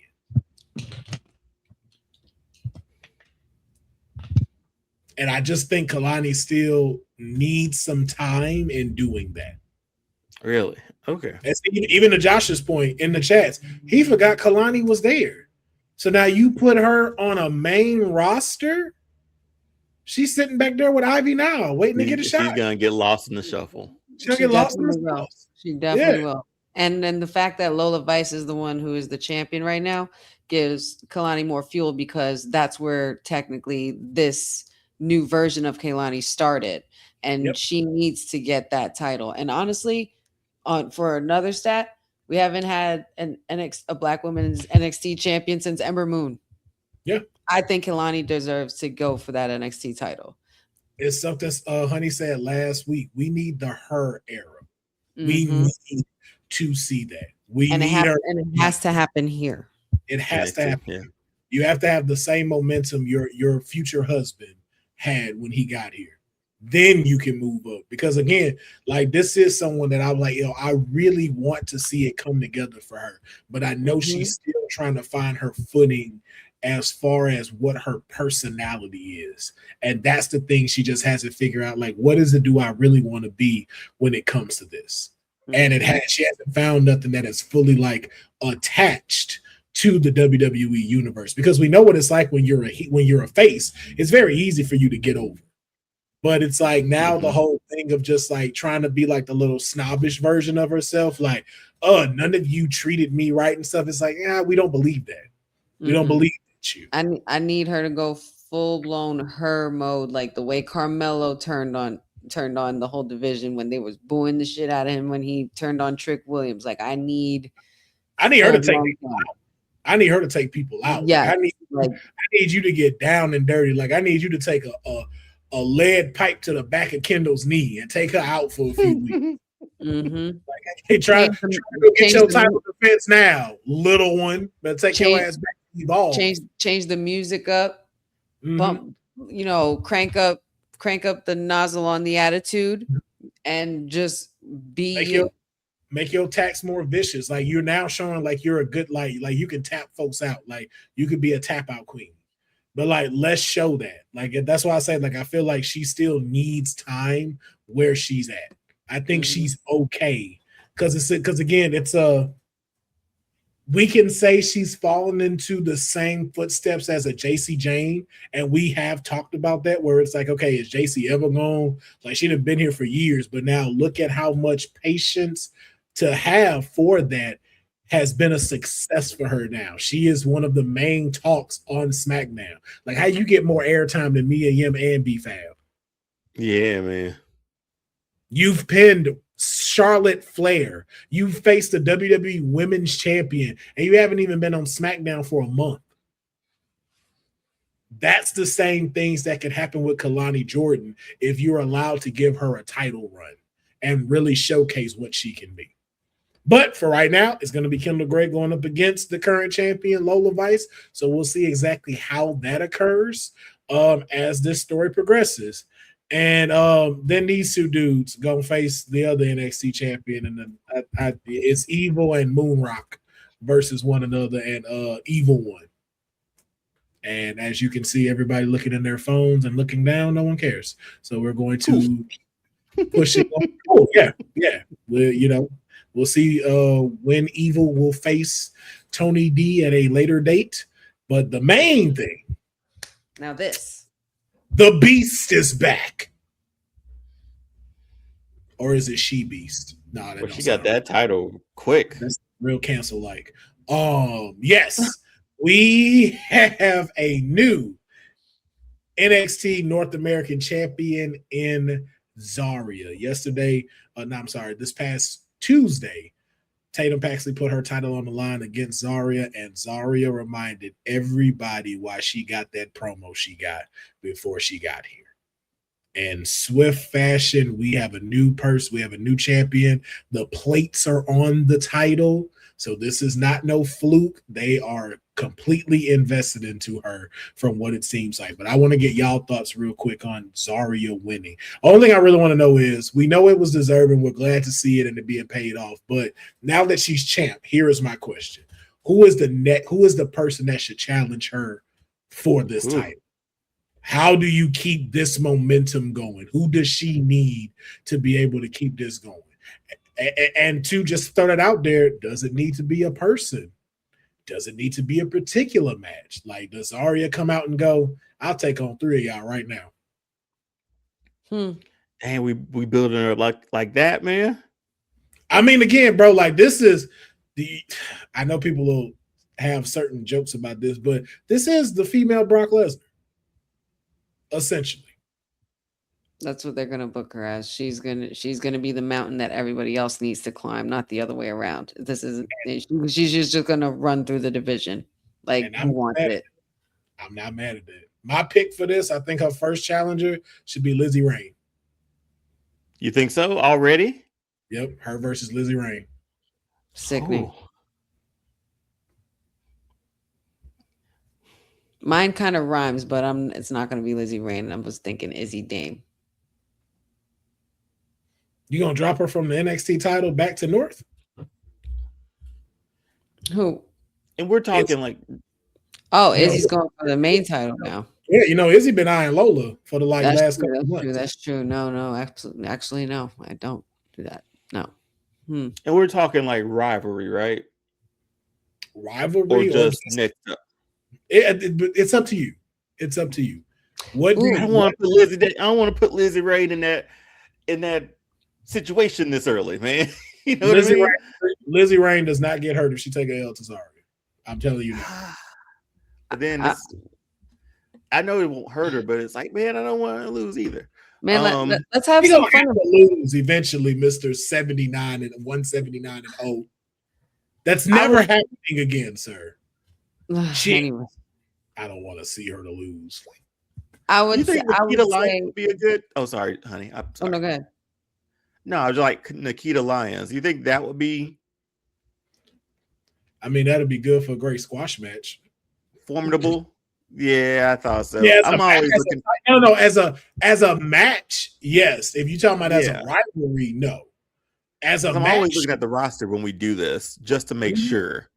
I'm also thinking let's make it more fun and keep capitalizing more on that TNA partnership. I was thinking somebody like Rosemary come through. I can see that. I'm thinking of Indy Hartwell. Work. It's Like, so great to get her back. I can see that as a rivalry. Yeah. Like, if you bring back Indy Hartwell, you better make sure she's on there a couple of times. Yeah, man, this is interesting. Like, they really took a lot of people from this call up, didn't they? we are restarting. Now, another one I could throw out there, Callie Armstrong. Yes, absolutely. Yeah, you don't think she's too, like a better term, green? I've seen her in the ring. I don't know why they're not pushing her more now. I don't get why Kendall Gray keep getting all this pushes and Callie not. Jada? Saying that. I'm off that train, man. Okay, I just had to ask. I just wanted to see where we were. I just wanted to see where we were. I just had to ask. I don't know what's going on with her. Like, I don't want what's happening with her to come into the same atmosphere of what Zaria is doing right now. Okay. Lizzie Ray might be the best one. Like just looking at this roster, that might be the best pick. Now, unless she go after like Lola right now, but Josh gave the best one. That was the one I was thinking of why I asked that question like that. He said do a gauntlet match and see which person can pop up with her. And then that'll set up. He's not another freaking gauntlet. Hey, with Zaria though, Spirit and F5 and everybody, I'll take that.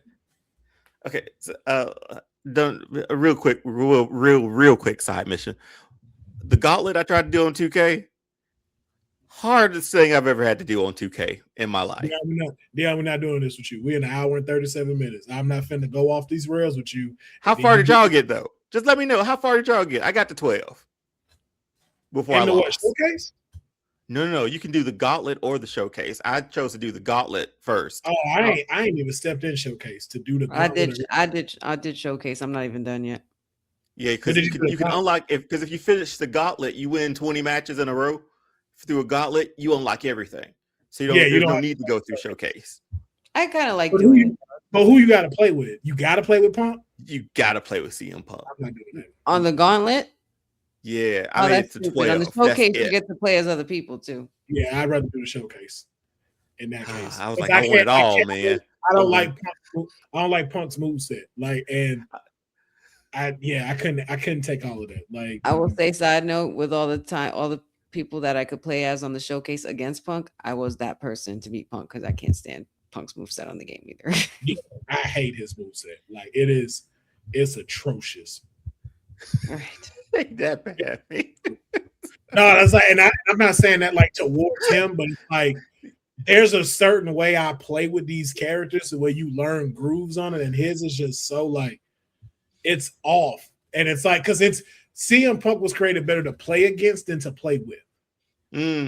That's what I've noticed. Yeah, like it's great when you play against him because it gives you a chance to really be in the match and stuff like that. But playing as him, I'm just like. Yeah, I don't know who's ever gonna beat. If somebody's beat that gauntlet, I would love to know because I'm sure it is. Honestly, if I do it, I probably could beat it. I always like. Will, I'm telling you, man, you and I are veteran players. I get it. I felt the same way going in, baby. I was like, I'm gonna like everything. Boy, you get down one. I did the Super Cena one and beat it. First try. This is different. This is different. Dion. Trust me. Try to play it. This is different. Wait. Do you lose your energy and have to maintain that same energy in the gauntlet match? It's one bar, man. It's one bar. No, that's different. And it'll build back up. It'll build back up. That adrenaline specials they got where they get the purple bar. Ooh, no, that's Will. I made it 12 and I was exhausted, man. I was like, I ain't trying this ever again. I went straight to the showcase. First match was against JBL. I was like, let's do this. I think that's the point, though. I think it's the point that they do that, so you do have to go through it. Cause yeah, man, that stunk. Okay, one bar at 15? Nah. You have to be 20.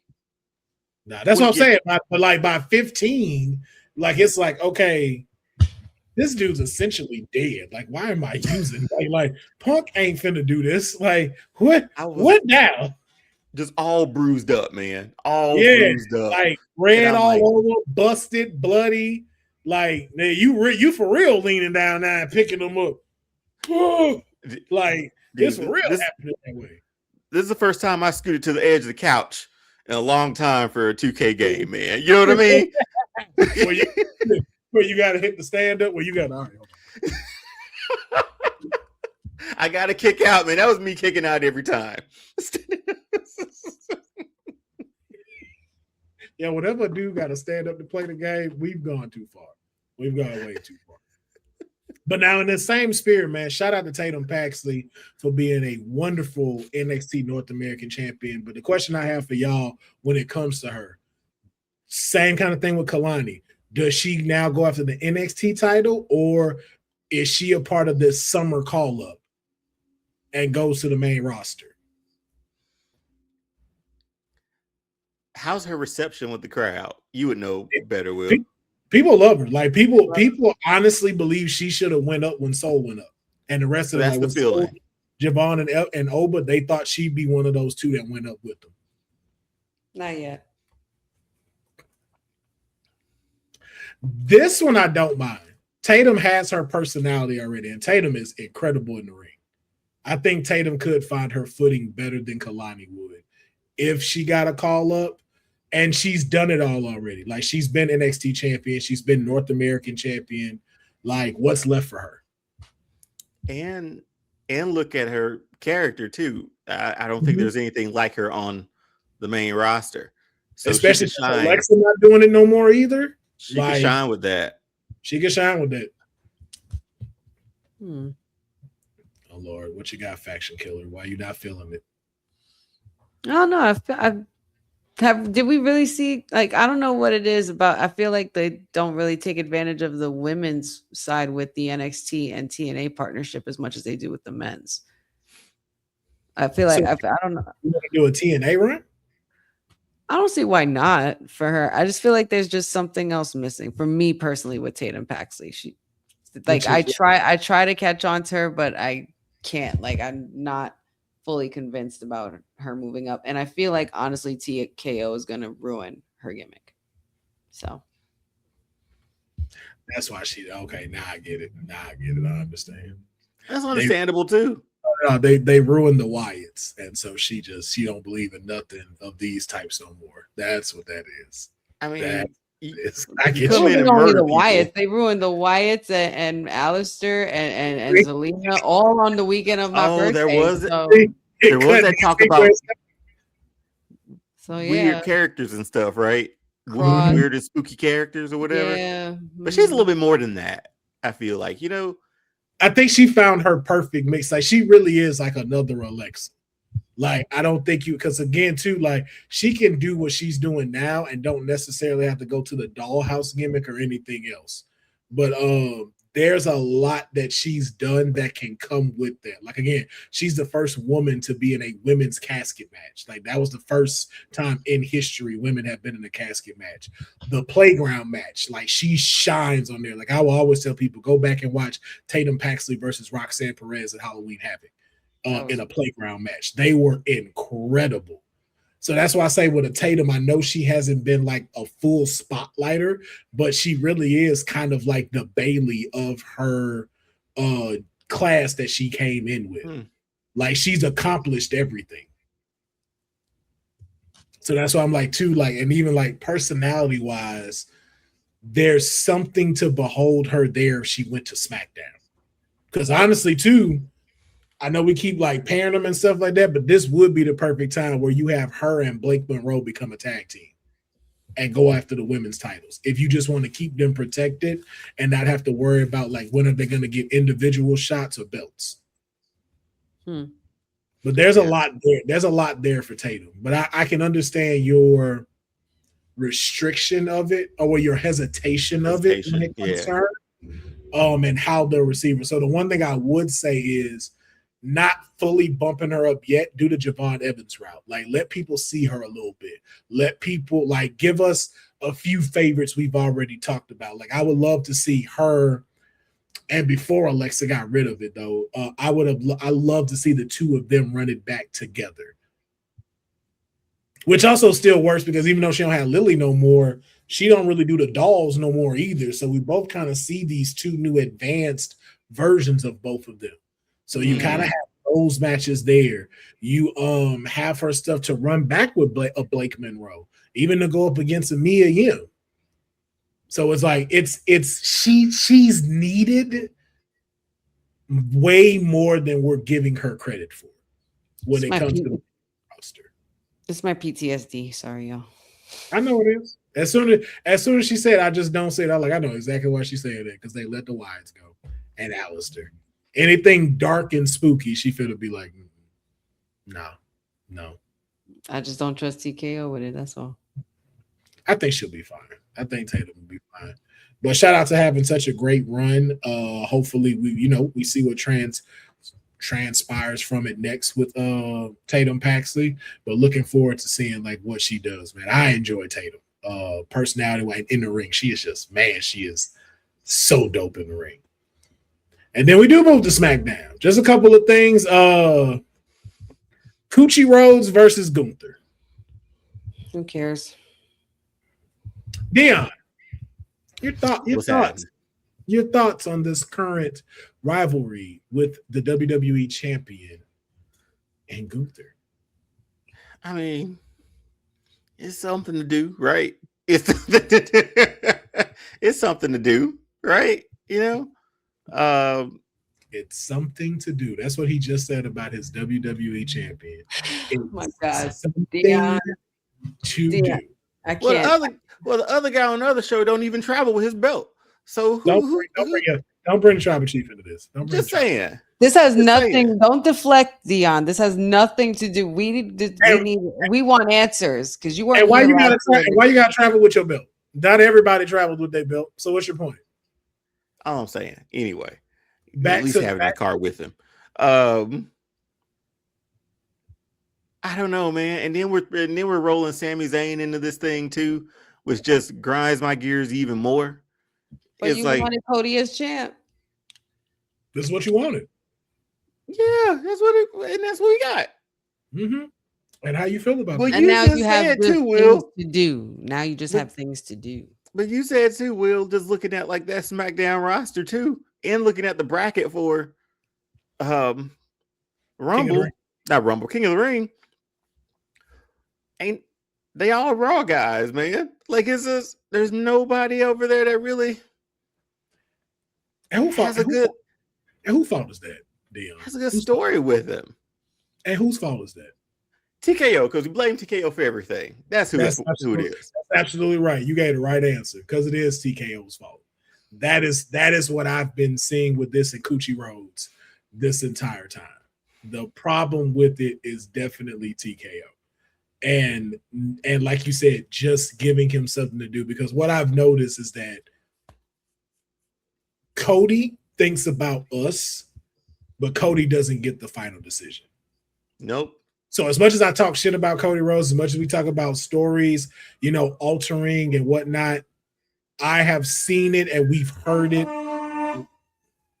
That's them for our care about our champion right now.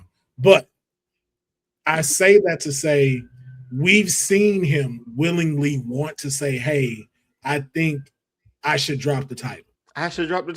Yeah. I think I should drop the title here. I think we should focus on this one. Like, no. We're gonna still give you. We still need QB1. We're gonna make you easy to see. God was like, hey, shut up.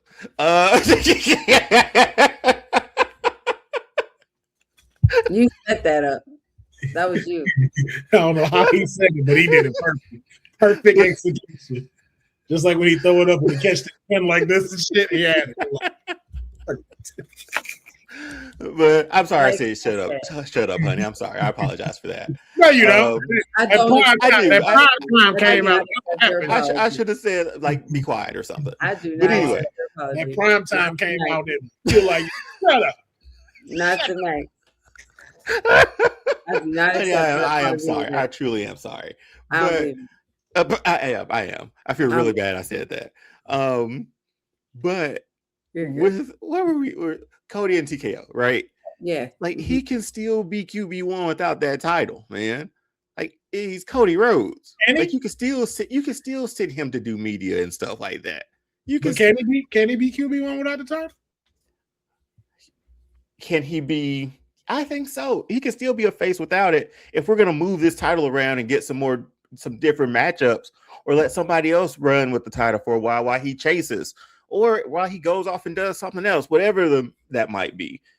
But I think you hit it right on the head, Will, when you said like he has these thoughts that are best for us, but he's not the one that makes the final call.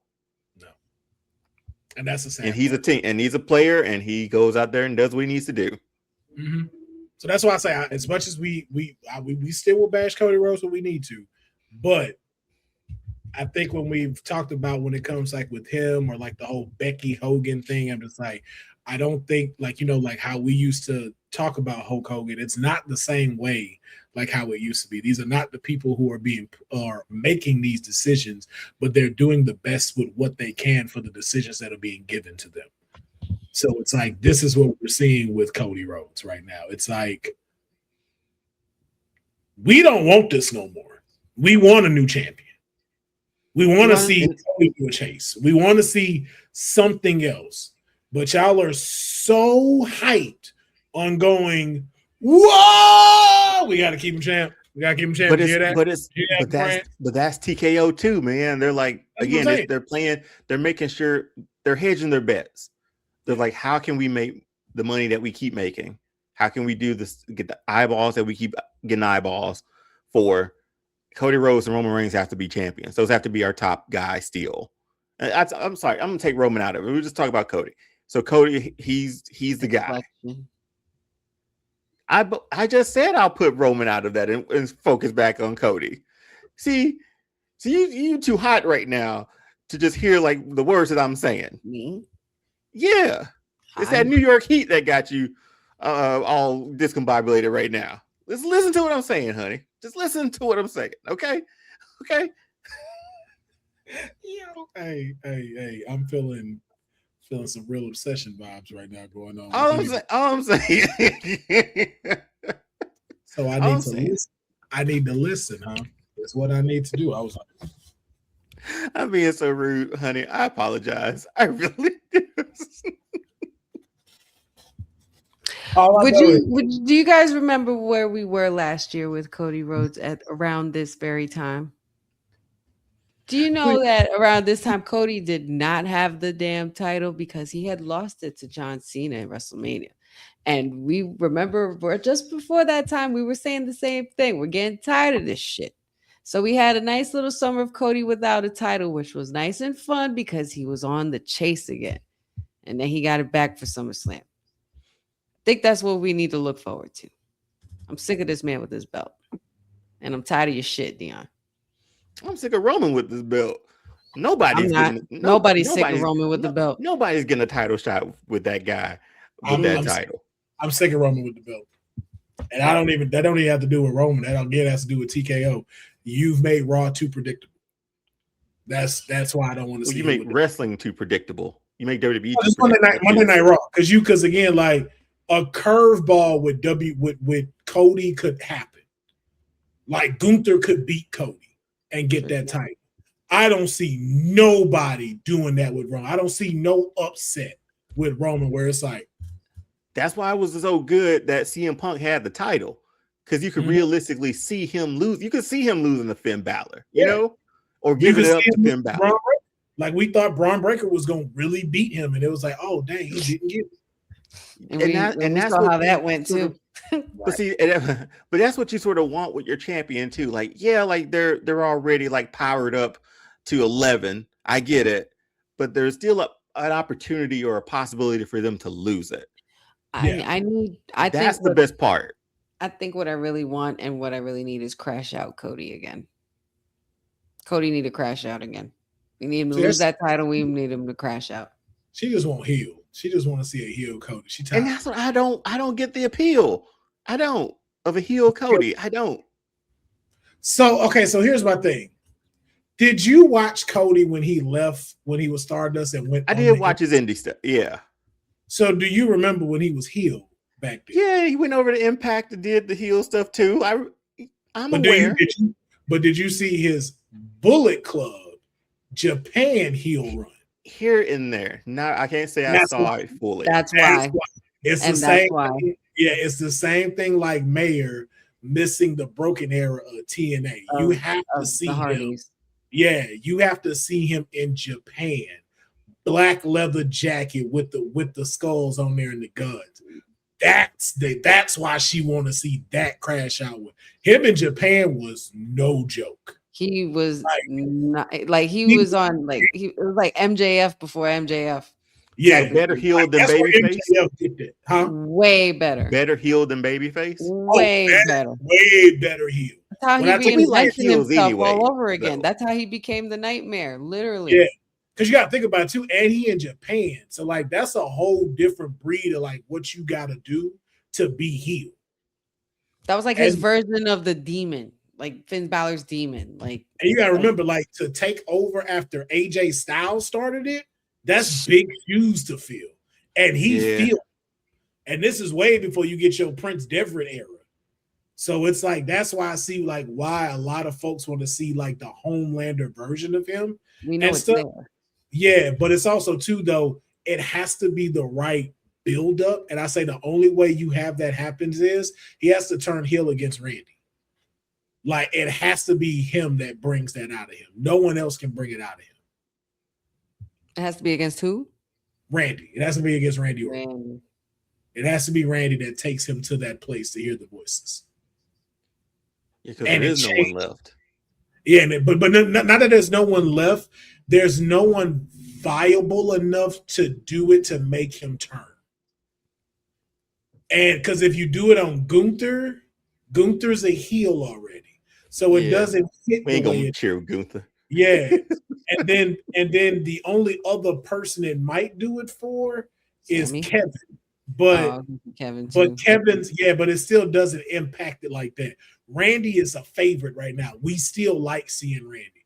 But for Cody to take Randy out in a very bad way, in a very like sinister way. Technically never got a receipt back. Except for the punch kick. Wherever Randy is right now, who knows? Yeah, so you see that, and he really hurts Randy the way, like it's like, yo, I know you ain't, man, bro. If you got this to where we don't see Randy no more, and you come out here and you tell us, you know, I don't give a shit. There's the heel. There is the heel that you want.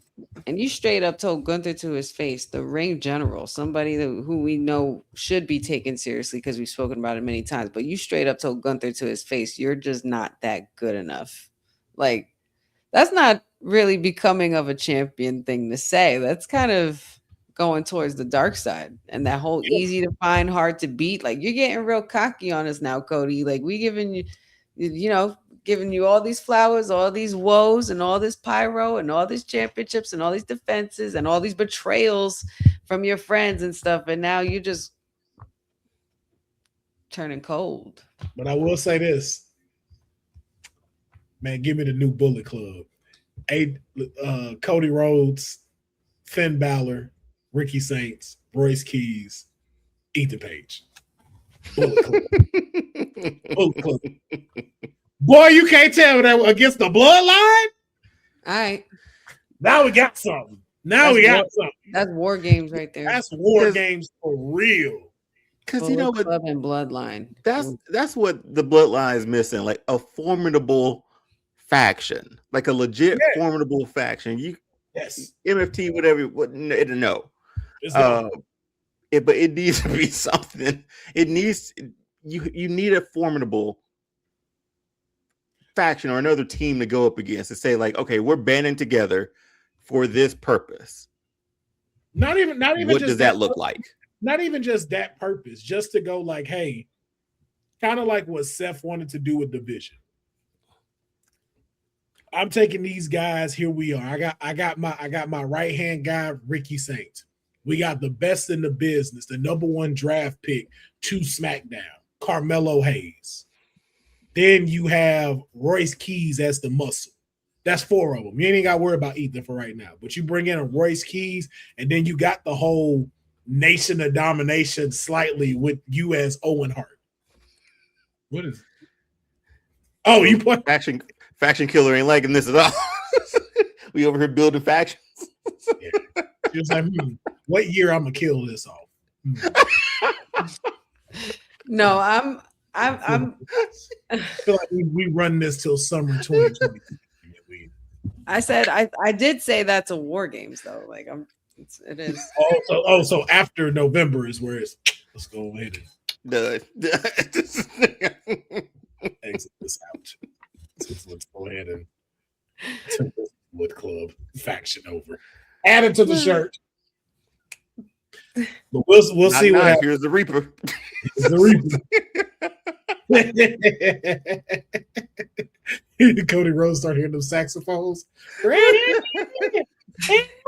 wait a minute. Wait. You can I watched that before. I know what's about to happen. Wait a minute. You Mr. Rhodes, I don't feel so good. Watch Boys in the Hood when it was on Netflix. Cause that's when I saw that. That's when I heard that saxophone come back into play, man, on everybody's videos. Like, come on, man. Ricky could have ran better than that. But anyway. Could have zigzag. That's why I was like, but we're not, nope.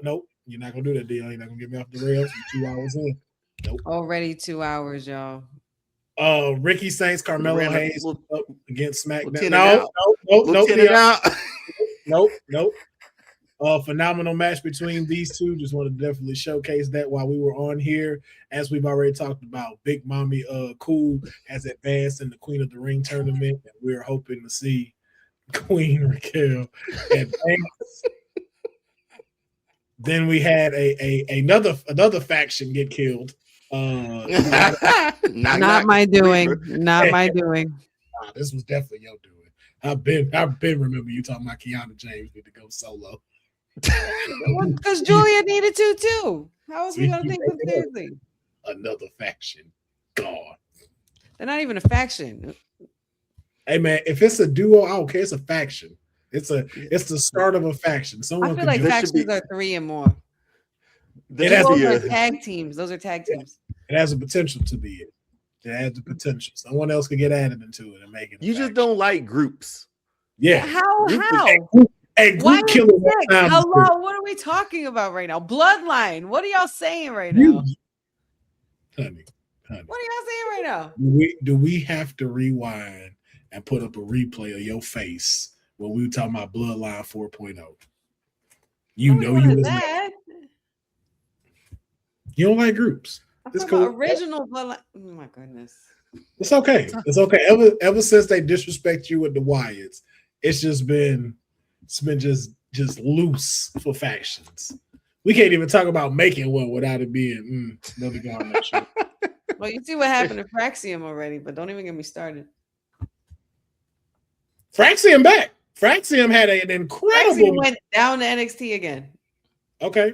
New Day has done that. Street Profits has done that. And it ain't like tag team action is happening on SmackDown. So, sure ain't. What else they go to? Well, at least Damon Priest and R-Truth have matching gear now. Nobody asked for that. Dude. Y'all talk about being a team, man. Y'all talk about being a team. Get me out of SmackDown, bro. I just want to highlight, man. We had a phenomenal tag team match between Charlotte, randomly my client Tiffany Stratton, versus Jade Cargill and Mia Yim. And the person that won is Mia Yim. She may not have gotten the pin, but I feel like she was the shining factor in this whole match. She was the highlight reel of that match. She was the highlight reel. Like she really stood out. I need her definitely get better ring gear. I don't know what this My Rise outfit she was wearing, but I definitely need her. I need y'all to put some respect on Mia Yim's name, and I need you to go. You friends with Bianca Belair, like it ain't that. It's not Like- that bad, is it? No, this is not HBIC material. nah, this ain't no personality. Like, look at what you looking at in this picture. Look at a Jade, look at a Charlotte, look at Mia. Mia look like she just got these. Ain't no design on them, ain't no flair to them, no pun intended, but it's just very basic. And I need them to do better when it comes to Mia Yim.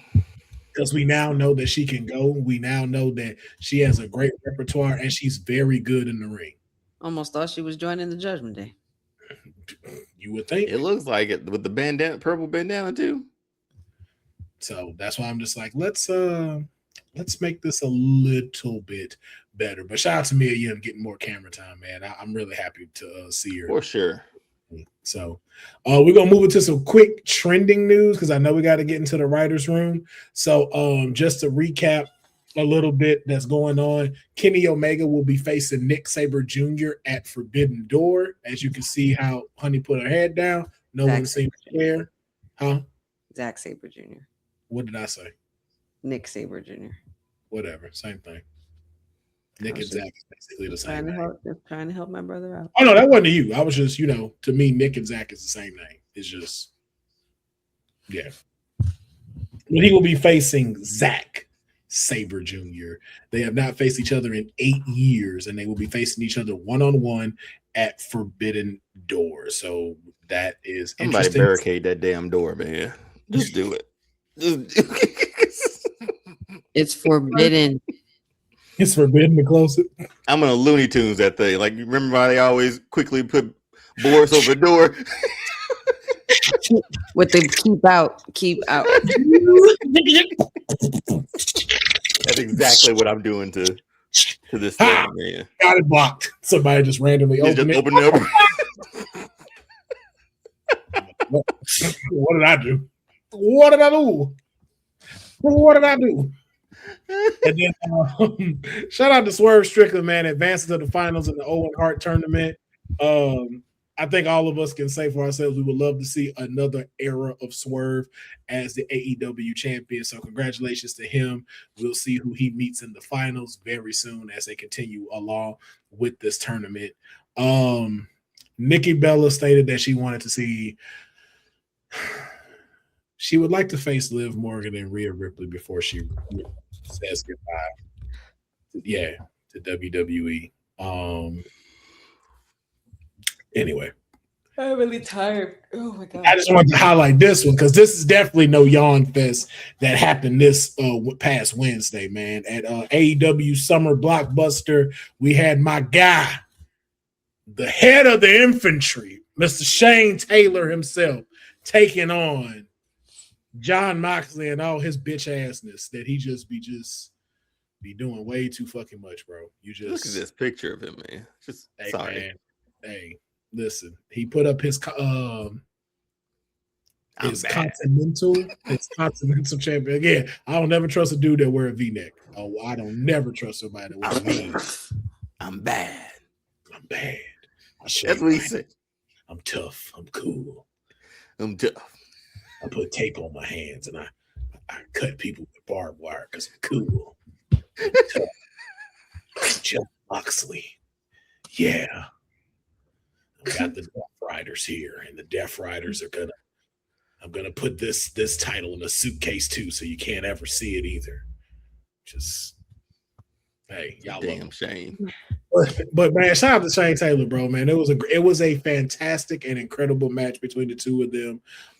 Jon Moxley did pick up the win, but Shane Taylor made sure for him to know that it is not over between them. Retaliation was definitely, I high after the match and, letting folks know that, hey, I am someone to take seriously inside this group outside of just the Trios Championship. So I'm always glad to see my boy Shane Taylor doing this thing, representing the heavyweights in this bitch. Should have won. John Moxley should have took that L. But, it is what it is. But anyway, it's now time to jump into the final segment. It is time to get back into the writer's room. All right, we're finally doing this. We have said this for like 4 episodes that we were going to talk about this, and we've been not avoiding it, just running out of time. But we're not running out of time on this one. It's time for Kayfabe Unreal, and the writer's room is strictly focused on Liv Morgan. Now, some will say that Liv Morgan has done nothing as a champion since winning at WrestleMania. Nobody does anymore, man. She has been a side piece in tag team rivalries and Dominic's reign, and I think she has really only had one match since, which was against Sol Ruka. And I don't think Liv has been in a match since, if memory serves correct. If I am wrong, please correct me, but I think that is the only match she has had since WrestleMania is her versus Sol Ruka, the Monday night after Raw. And after we're Mania, right? After Mania, I'm sorry. After Mania. And we're in June. So just to throw that out there. Has not defended the title at all since she's got it. So not to say that this is her fault, not to say that she's a bad champion, but it can definitely say that it's in the low grade for this title reign currently that she has. And so I want to know how we can make it better. So I thought about having 3 of the greatest minds in the WWE creators room that doesn't get to get put in the creators room. Let's talk about it. So we with everything that's going on right now, we still have PLEs that we need to get through. So we're going to address 3 sides of this, and we're going to keep it kind of quick with this, just because, we don't want to go over too crazy. But we're going to address 3 ways of how to write Liv Morgan's career for 2026. We are going to address the PLEs that she should be in. We are going to also choose the rivalries that Liv Morgan needs to be in 2026 in order to make this world title reign valuable. And then at least create one epic moment that Liv would have in this title reign to solidify it, to be like, you know what? That was a decent title reign that she had. So the first thing that we're going to start off with is PLEs. So the first thing that I want to know, with the remaining PLEs coming up in 2026, where should she compete in and what matches should be happening? Doesn't necessarily mean that a title match has to happen. It doesn't necessarily mean that, it has to be a singles match. But I want to know, with the remaining PLEs that we have, where are you placing her? So the one thing I'll do is I will pull up the WWE PLE schedule with what they have currently. Of course, we have Night of Champions coming up. We also have, I believe, SummerSlam that's going to be going on. We will have another Saturday night main event that is going to be taking place. So just give me 1 second. Let me give it the real thing. Okay, so we have Saturday night's main event that will be taking place July 18th. So July 18th, we will have a Saturday night main event, as well as Night of Champions June 27th. Then we have SummerSlam August 1st and August 2nd. Then we were supposed to have Money in the Bank, but that has now been moved to October instead of September. And we still have WrestlePalooza. There's no exact date when that one is going to happen. And then we also have a supposed Crown Jewel, a Saturday night main event September 6th, and then Survivor Series is what will be remaining. So I'm going to go through this with each PLE, and we'll kind of make this a little bit quick. Let's start at Night of Champions. Now, we've talked about there's a Queen of the Ring tournament. This is also the time where all titles are supposed to be on the line. Honey, let's start with you. What do you have Liv doing at Night of Champions? Well, I had to update it from last week, being that everything changed with the matches progressing and stuff like that. So, but with my notes here, what I have with the Queen, I have her in the Queen of the Ring final going against Raquel, and this was leading into what I was saying earlier. It's going to be presented as, tension buildup, considering the interactions we've seen in the Judgment Day clubhouse. Liv still being cocky, but still trusting her dominance. Raquel kind of playing the field, very mutual. So I have her, I have them going one-on-one for that final match. So does Raquel factor into one of the 3 rivalries that she's going to need in 2026? Yes. Okay, so Raquel is going to be one of them. Yes, she definitely will. Okay, so then now let's jump into your other 2. I don't need you to tell me where they're going to be at just yet. I just want to know, who else do you think needs to be involved in her rivalry? So who are the other 2? With Liv, you mean, right? Yes. Yeah, just want to make sure. Okay, so I have I have Natalya or Natty Neidhart to make some things real interesting and hard hitting for Liv. Okay. And I mean, this should be of no surprise to anybody, but I also do have Roxanne Perez on that list as well. Okay, so your 3 for the remaining of 2026 is going to be Raquel, Natty, and Roxanne Perez. Mm-hmm. Okay, so Dion, just write that down, because the way we're going to go about this is we're going to let you go fully through your stuff, and then we're going to critique it.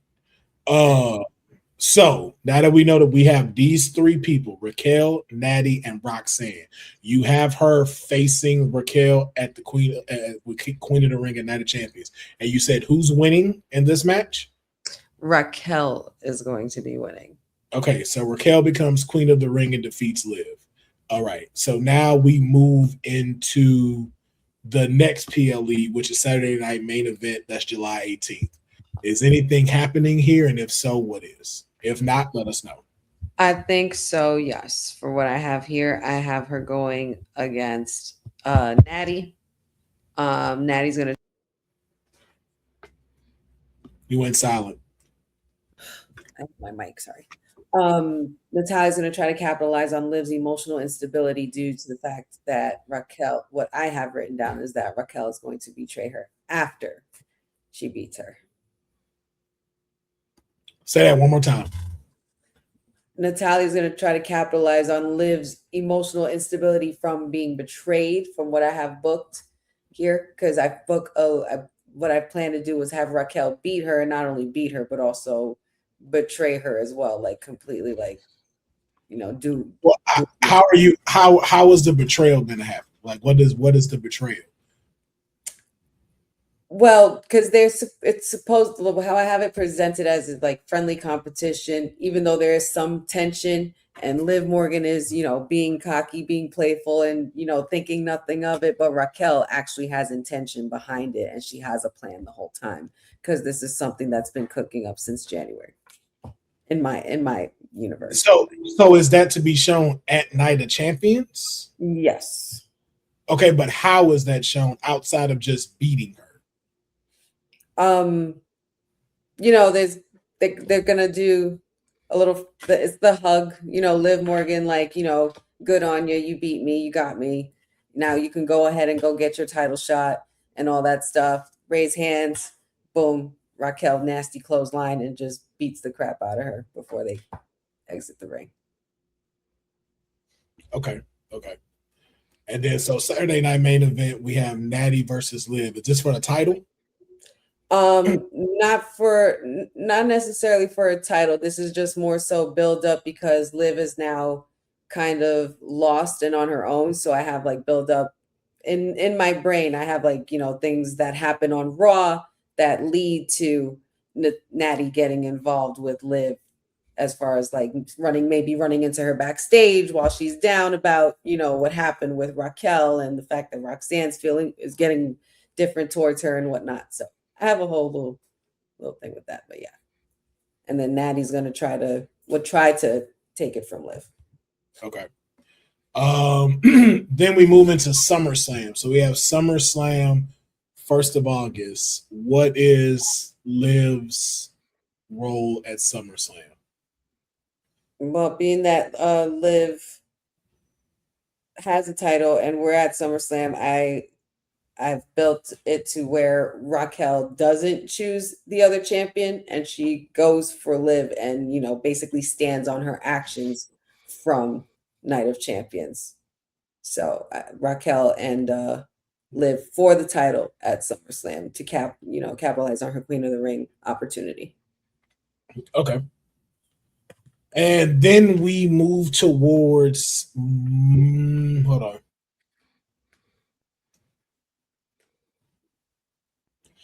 I'm going to throw WrestlePalooza. It's not confirmed, but we'll throw WrestlePalooza for September.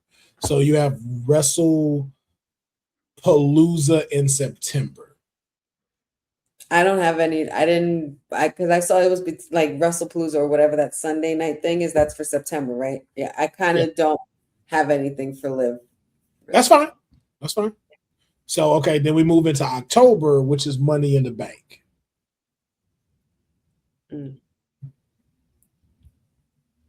And Liv is Liv still champ, or does Raquel win at SummerSlam? I completely forgot that detail. Raquel does win at SummerSlam. Okay, so now we have a championless Liv Morgan going into Money in the Bank. Yeah, so at this point we got a little hiatus from Liv, being that I don't have her for September. You know, we kind of go with a revamp on the version of the Liv Morgan Revenge Tour, this time a Liv Morgan Redemption Tour. Money in the Bank ladder match. I have Raquel in there just for shits and giggles. But Roxanne, Liv, Giulia, and Natty, and Stephanie McCare are returning. Stephanie. As the champ? Wait, hold on. You said Raquel. Oh no, my bad. I have 5. I've read Raquel's name. I have 5 people in 5 women's Money in the Bank. I have 5 of them, not 6 in mine. Dang, man, this is. I was reading my thing. I was reading my notes wrong, so I didn't mean to say Raquel. I meant Roxanne, Liv, Giulia, Natty, and Stephanie McCare. Okay, so Liv is going to be in the Money in the Bank ladder match. Yes. Okay, and is she winning that, or is someone else winning that? Winner is someone else, and that's going to be Roxanne. Okay, so now we move into Saturday night main event. Will that take place in September? Did you have that takes place in September as well? Do you have anything for her on that, or does she not compete in that either? Because I know you said she's not at WrestlePalooza, so is this still a part of the hiatus until she comes back for like Money in the Bank? I would guess so, because I didn't even do that. Yeah. Okay, and then we're supposed to have a crown jewel as well. Do you see her competing in that? Or do you have any plans for her there? As far as Liv Morgan? Yes. Okay, I just want to make sure, because I'm sorry, my bad. Because you just said her, and I was just mentioning a bunch of her. Sorry.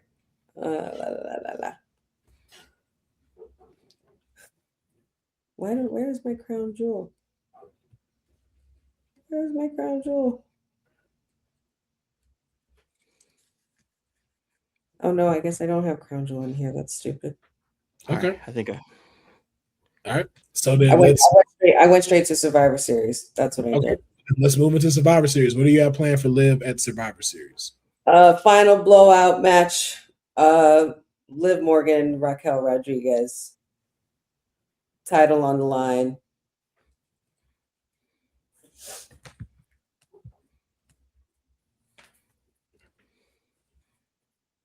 Oh, was that it?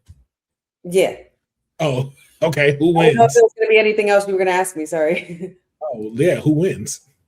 Oh, well, I'm giving it back to Liv.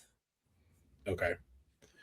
And then That is the last PLE they technically have. So, what is your epic moment Liv gets to close out 2026? Doesn't necessarily have to happen at the end of 2026, but what is a moment that you want to see her have in the remainder of 2026 that Liv needs?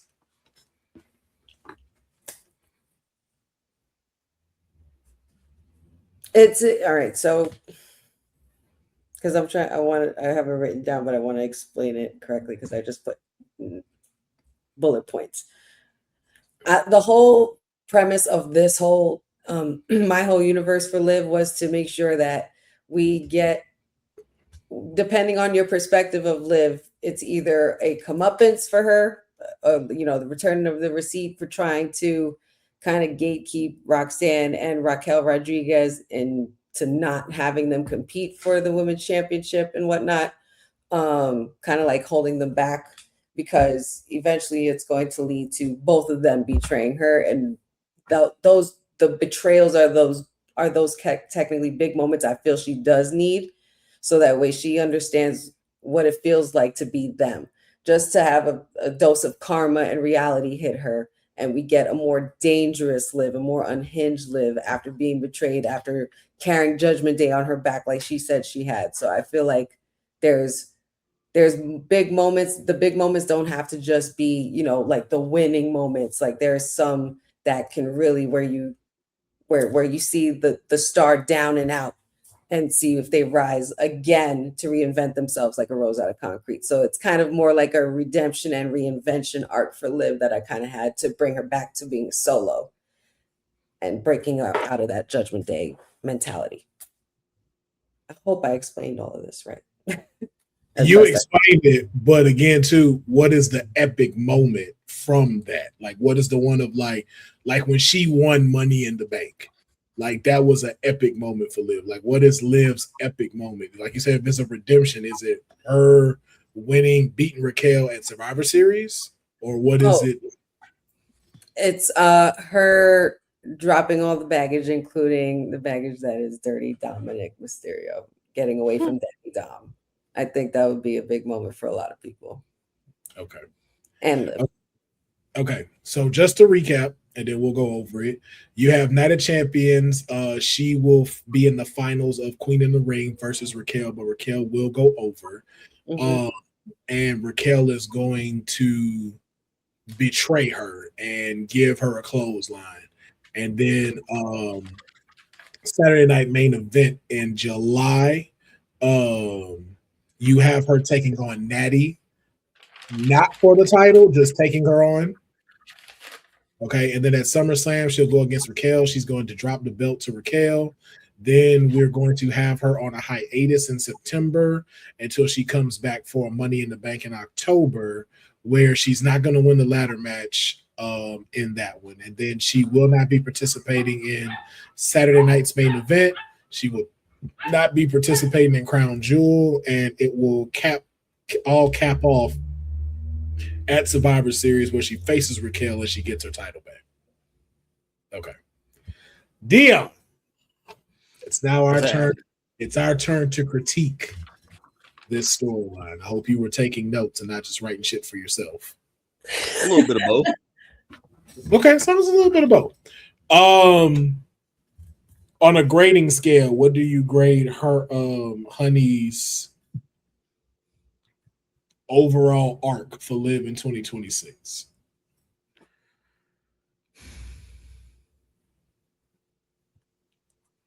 Let's go. Does she have to look at me while I tell her grade? Absolutely. Or would you rather give the pros and the cons of it and then give the grade? I don't know. Well, I'm asking first. Which one do you want to do first? Do you want to do pros and cons in the grade? I do the grade. Okay. And then we'll jump into the pros and cons. Yeah, I think, the grade I gave is a C+. And the only reason I gave it that was just like a big moment was the key sort of thing that we were looking for 2026 for it. Like, what's that like standout moment for her to end the year? And I think that was the only thing that really threw me off, because it almost felt like we've seen a little bit of it before with her, and we've been teasing that whole Judgment Day Roxanne and Raquel thing. It's just, how do you fully pull the trigger on that? Because I think it's bigger than a clothesline too, because the way that they've been like so tight together for so long. Those are my only ones, because I just that big payoff for this year for her. But if we're getting Crash Out Liv, that would be pretty dope though too. So yeah, that's all I got. Yeah, I'm gonna have to give it a C. I feel like you blew your load at King and Queen of the Ring. Trying to get them to break up, I think it's where her storyline teeters too low. Okay. And I don't think she has strong enough rivalries for 2026. Like, Natty is a great one-off for Saturday night's main event, but then we're getting to a point where it's like, I think Crash Out could happen at any time. Like, I don't see Liv feeling betrayed by Roxanne stuff, if that makes sense. Like, I really see it's a lot of manipulation tactics going on. And I also see it to where you flip it to where Liv is the one that betrays Raquel, and she goes on the tangent of being like, I made you, I built you, I'm the one that took care of you when nobody was here. And so then when you get to a SummerSlam, it's a bigger payoff for Raquel to win. Okay. And then the thing of her, like, because like right now, like, we've seen her when she's had time off. I wouldn't see her having time off during September. So I know, like, you didn't book her for anything, but I also just, it's a lot of pieces where it makes sense, but doesn't all the way come together to sell me on Liv Morgan as a champion, or even Raquel as a champion, because it's like, now that it's there, it's like, okay, so we get this rivalry from them for a month, then she leaves, Raquel starts doing her thing, then she comes back at Money in the Bank, doesn't win, and then we then move into SummerSlam where she takes the belt from her. And then, so what does that do for Raquel? And then what does that really do for Liv? Like, should she ever have lost the belt? Gotcha. Like, I see, so it's like the ingredients are there. It's just like, with the time that we have, it's not built up epic enough. Like, I think too, it was like, you want to see Raquel win, but at the same time, like, in a way where you want Liv to get to in this Crash Out time, the Crash Out will be done by then. So then it's like, we don't really care to see it. Especially like right now at this point, like, Liv can't take a month off. Like, Liv cannot be missing all of September. So let it simmer out. I think the thing of it is of extending it out, because even with what you were showing me, there's not enough rage and heat to the rivalry when you get to SummerSlam. Okay. That's what I feel kind of gets taken away. So even into like with you getting to SummerSlam, like, again, is the betrayal right at Night of Champions, or we start seeing Liv trying to be in Raquel's head of who to pick? And then that's where you see the betrayal happen. It's like, no, I'll see you at SummerSlam. You're right. So that's what I think. I think like you're wanting this to happen so bad that you wanted it to capsize at Night of Champions, but then it starts to do this for the remainder of 2026. I like the idea of breaking them up. I'm not mad about that, but it's like, for how long they've been together, you're not giving it enough valuable time to make this an epic rivalry. And then two, you didn't give me the rivalry of Roxanne. You said she won Money in the Bank, and then you never gave us where her and Liv cross paths as far as a rivalry is concerned. That's probably where I should have put the September thing. I didn't think of it. It's like, we got none of that, as that's the rivalry people you picked. And then Natty is just a one-off. So is it really a rivalry per se, or is it just a one-off to keep Liv busy and say she put the title on the line? True. So it's just those things. Like, when it comes to making these, it's like, I get the emotional side. We get it. Like, I want to see this happen, but it's like, too, there's a part of where we got to space that out. So that's why I gave it a C when it came to this. But I like where the potential is with it, because I do think her and Raquel would make an incredible rivalry, because even the fact that you didn't throw out a specialty match, like you didn't give us a Hell in a Cell, you didn't give us a falls count anywhere between these two. Like if it's capsizing that Survivor Series, like is it a regular match? Is it a three stages of hell match? Like it was just like a lot of stuff kind of got left off, and it became like a lackluster run for her in 2026. Gotcha. Appreciate the notes. Yeah. So we'll move to Dion. Dion, you've done what you could, sir. Time to put the pencil down.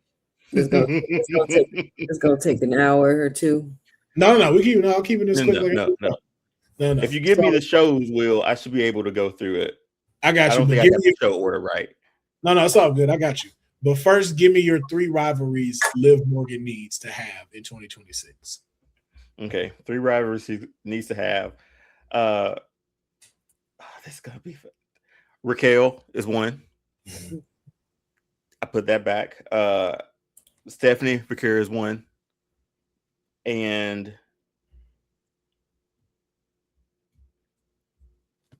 those are short-lived though.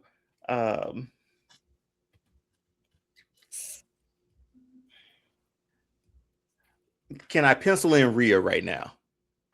This is your shit. You do. Let's pencil Rhea in. Okay. I wonder how many other pencil-ins he's gonna have by the end of this. You only do 3. You can't. Once we've started your run, them are your 3. Okay. The only way you can substitute something in is if it makes sense with your story. Okay. Yes. So it ain't no, let me exchange this out and put this, but we're not doing that. No, because you're gonna be like, well, no, I gotta take it back to because that's the path. That's the left to right. That's the left to right max situation I got right now. Yeah, and that's why when you present, you gotta have what you ready for and what you sure. Let's just do it. Let's do it. I'll put Rhea there. Okay, Raquel, Rhea, who's a third one? And Stephanie Vaquer. So we got Stephanie Vaquer, Raquel Rodriguez, Rhea Ripley. So now we're at Night of Champions. We know she has gotten to the semifinals of the Queen of the Ring. What's happening Night of Champions for Liv Morgan? I ain't gonna hold you, man. You helped me out a lot. I like this idea of going after another title, of winning Queen of the Ring and getting that championship. So I switched that. So she's winning Queen of the Ring that night. Okay, and so then we have Saturday night's main event in July. That's July 18th. Madison Square Garden. That's where it's at. Yep. I didn't have her match on there. And that's okay. So you don't have her. I don't have her there. I didn't know it was Madison MSG though. So okay. I don't have her. I don't have her doing it. Across the bridge for her. See how they don't come prepared? See how they don't be. Stop it. Go ahead. Keep going. You'll like the rest of it, I promise. SummerSlam. We got SummerSlam. What's happening with Liv? So SummerSlam, that is that Liv versus Rhea match. For apparently Rhea's title, because it would only be Rhea's title. No, be Rhea's. Yeah. Who goes over? So I got Stephanie running in and making her return, and costing Liv the championship against Rhea. Okay. Thus starting Stephanie and Liv's rivalry up again. Okay. So we have 2 potential PLEs. I got. So yeah, go ahead. We got 2 potential PLEs in there. It's Saturday night's main event, which would be at the State Farm Arena in Atlanta. 6, and then I would take it. No Mercy would most likely be later that month. Wait, No Mercy? I'm sorry, WrestlePalooza. I saw that. Okay. Okay. WrestlePalooza. So we got Saturday main event, WrestlePalooza in September. That's WrestlePalooza is where we get that Liv versus Stephanie Vaquer match. Okay. WrestlePalooza. Damn. Okay. So Money in the Bank is in October. Money in the Bank is in October. Yeah. That's still before Survivor Series, right? Yes. Yes. Okay. And you have Crown Jewel in October. Okay. So most likely Money in the Bank first, then Crown Jewel. Okay. You said WrestlePalooza. You have her versus Stephanie Vicker. Yeah. I thought so. I think I'm like a little like Honey, like looking for that big moment, but it's another timeline where she won both titles. Go ahead. Anything with Saturday night's main event? In Atlanta, nah. Nothing for that one. Okay, so she doesn't compete in there. Okay. So now we move to October, which is most likely Money in the Bank. Anything going on with Liv then? Well, matter of fact, at WrestlePalooza, who wins? I'm sorry. Oh, I got Liv retaining. Okay, so Liv retains. So now we're going into Money in the Bank with Liv Morgan as champ. What's happening there? Oh man, I don't have her on the card there, but I have Raquel winning the Money in the Bank briefcase. Okay, that's no problem. All right, and then we move into Crown Jewel. Is anything happening in Crown Jewel with her? What month is that? That's right after. Oh, well, actually, what we got? We got one more after that. That's going to be Survivor Series. Crown Jewel and then Survivor Series? Yes. Okay. Crown Jewel will end off October, and then November is Survivor Series, and that's their last PLE. Okay. So I set her out Saturday main event. She wrestles in WrestlePalooza. Then it's Crown Jewel. She wrestled Money in the Bank, too. I left off Money in the Bank. Yeah, that's all right. I thought you did Money in the Bank. You said you didn't have her on the card. I didn't have her on the card, but I'm just making sure my notes. I left her off Money in the Bank and had Raquel winning. Okay. Anything from Crown? I hate leaving her off these cards, man. I mean, if you got it, I feel like I booked Raquel, but let's jump over to Survivor Series. Okay, all right. That's what both of y'all did. That's what both of y'all did.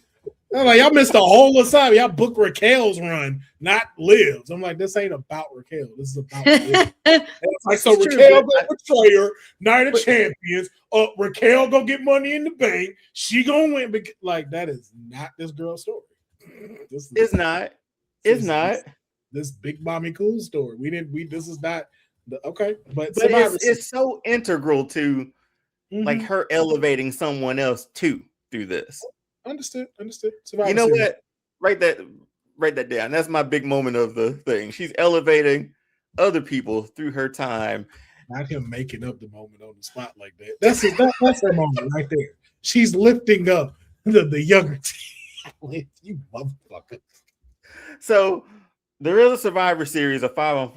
I was still working on that, but I had her at the end, like the cash in happening right after War Games is over.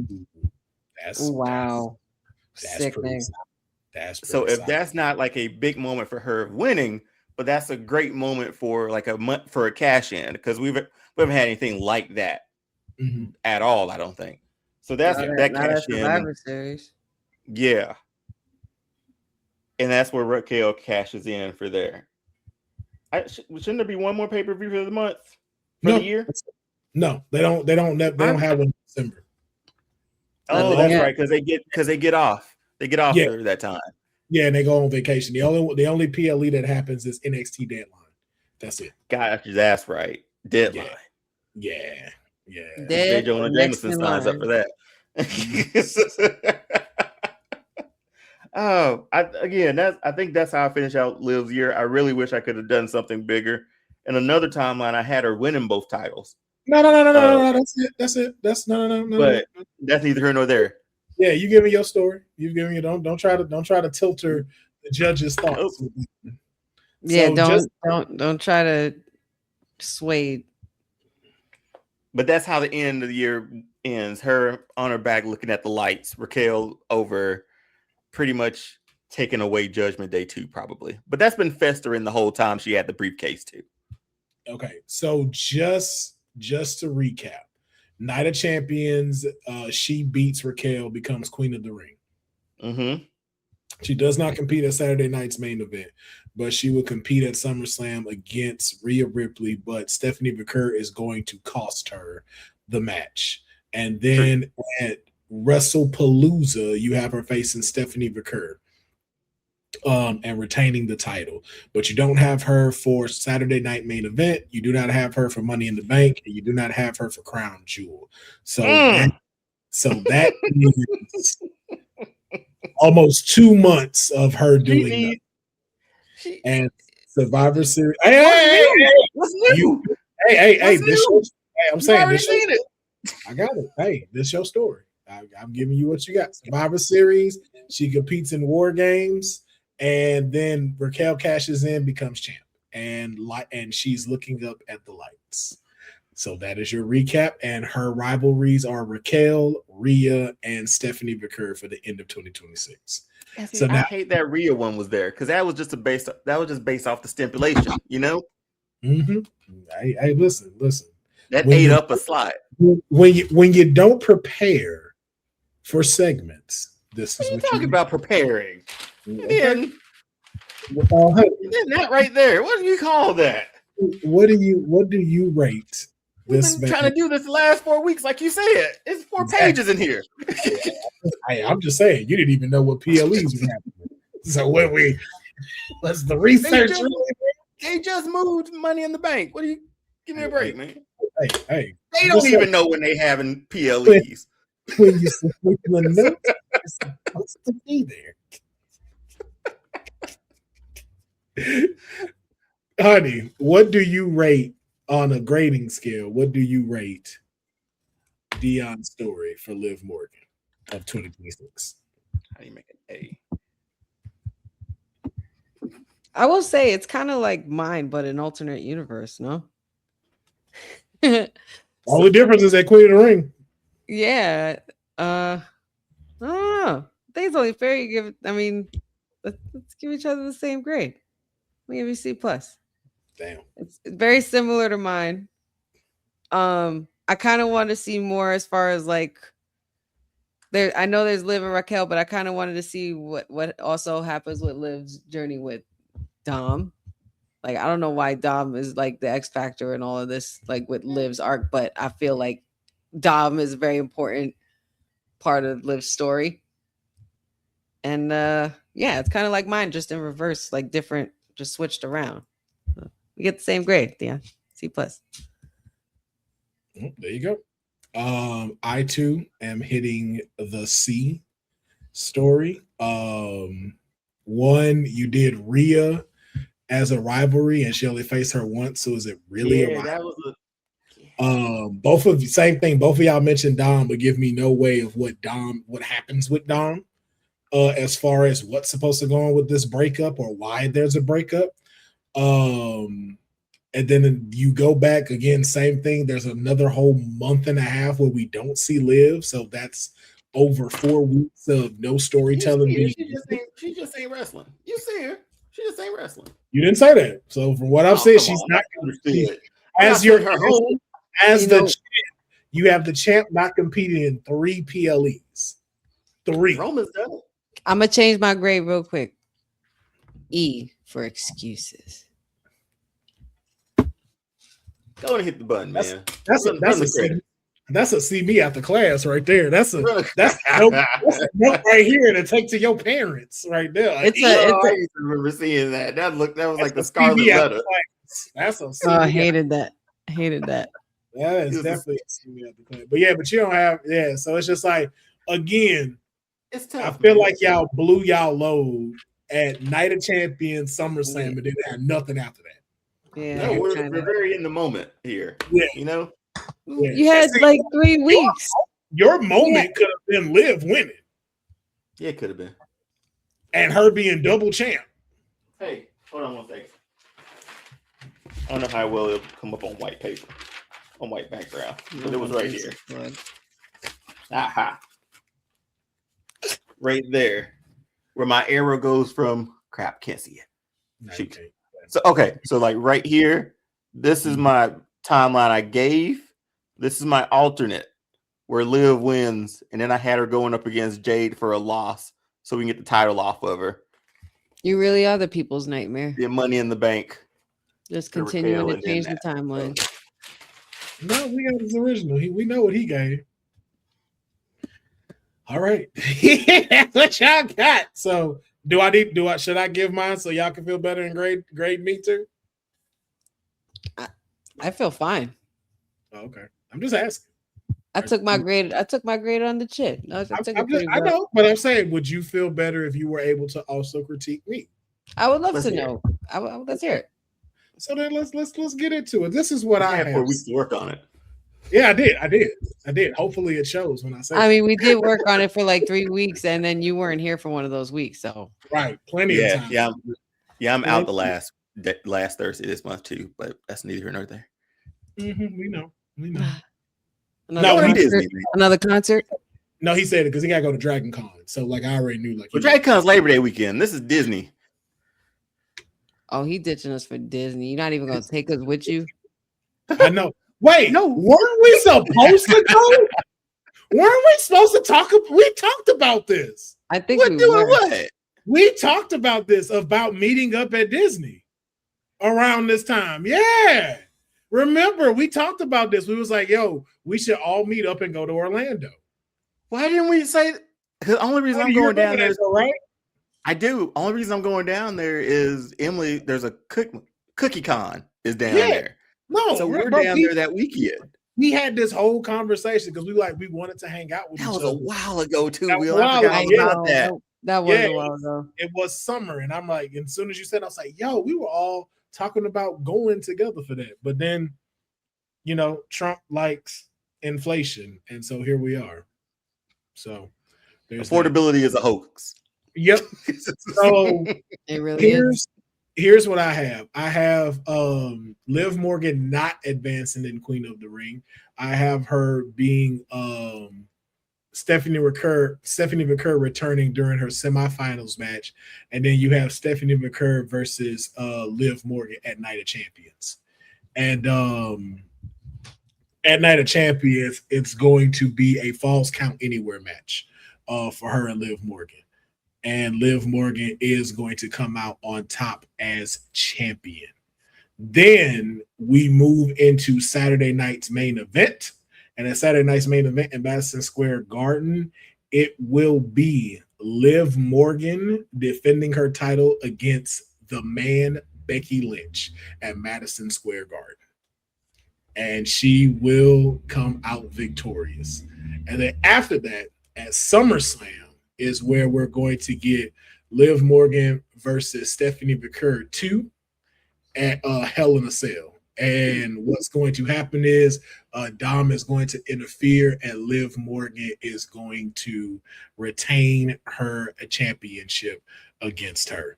Then we're going to move on to WrestlePalooza and Saturday night main event at WrestlePalooza. Saturday night at WrestlePalooza, Liv Morgan will face Nikki Bella for the World Heavyweight title.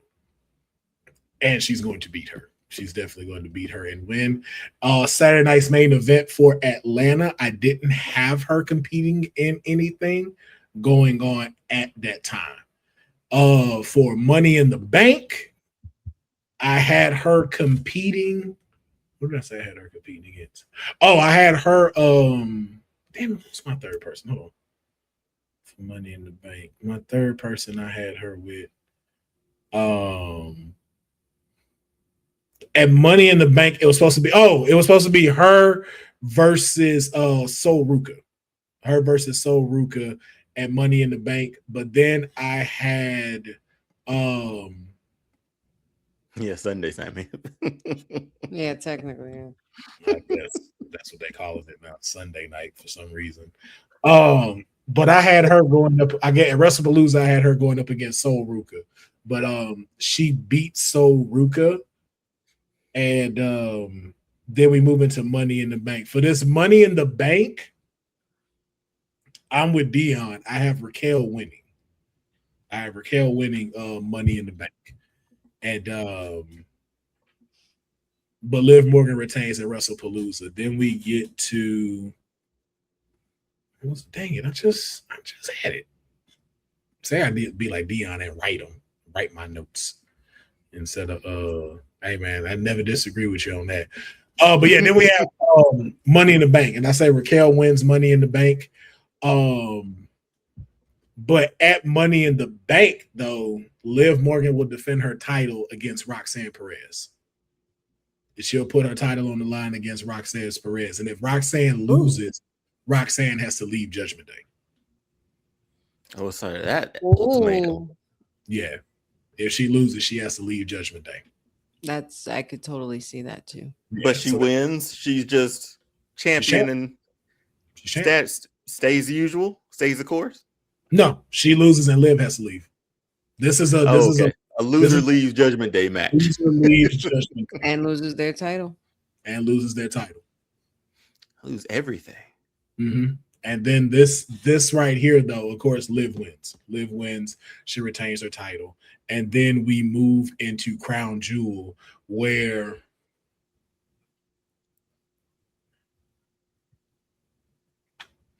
go with me on this. Just go with me on this. I know people don't like it.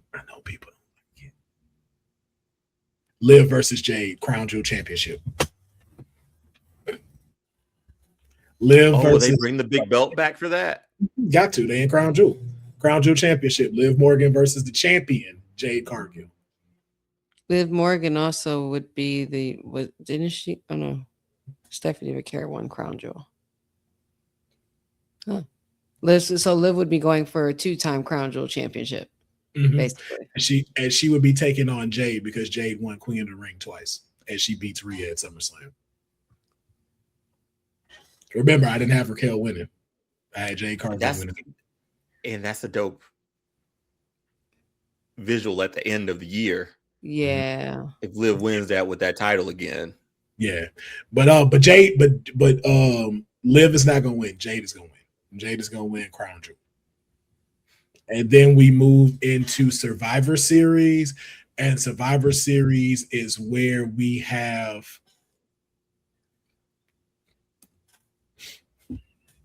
I know y'all not gonna like this, but it'll be a fatal 4-way: Liv Morgan versus Bayley versus Becky Lynch and a newly moved over Alexa Bliss on Monday Night Raw. Fatal 4-way for the championship.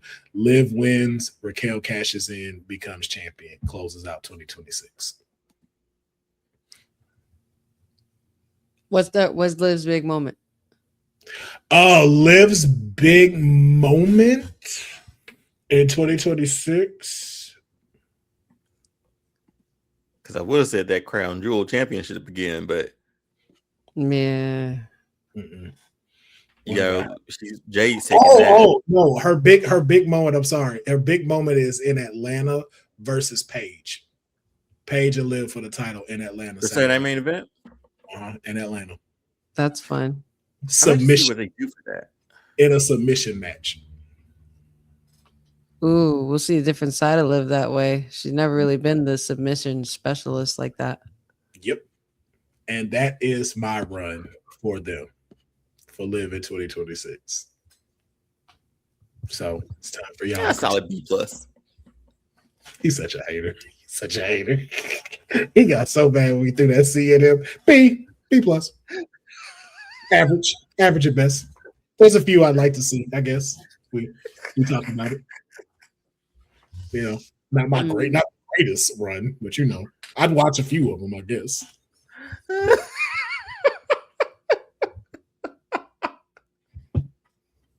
Boy, I guess if it's on, I guess I'll watch. That penny is out, boy. That penny is out on this episode. I honestly am gonna give it an A because that seems like the most realistic kind of run for Liv going into 2026, especially this year.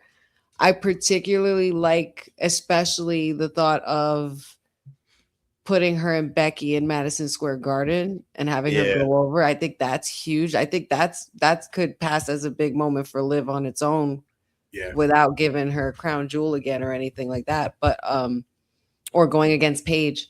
But I really did like the big time versus Liv Morgan at the Garden. And plus, a lot of people forgot about their rivalry as well. Exactly. She was another that was another good rivalry before the Rhea thing, even too. So That's why I want that was really cool. That's a really cool nod back to the history of that rivalry. And what was the other thing? Oh yeah, no Dom.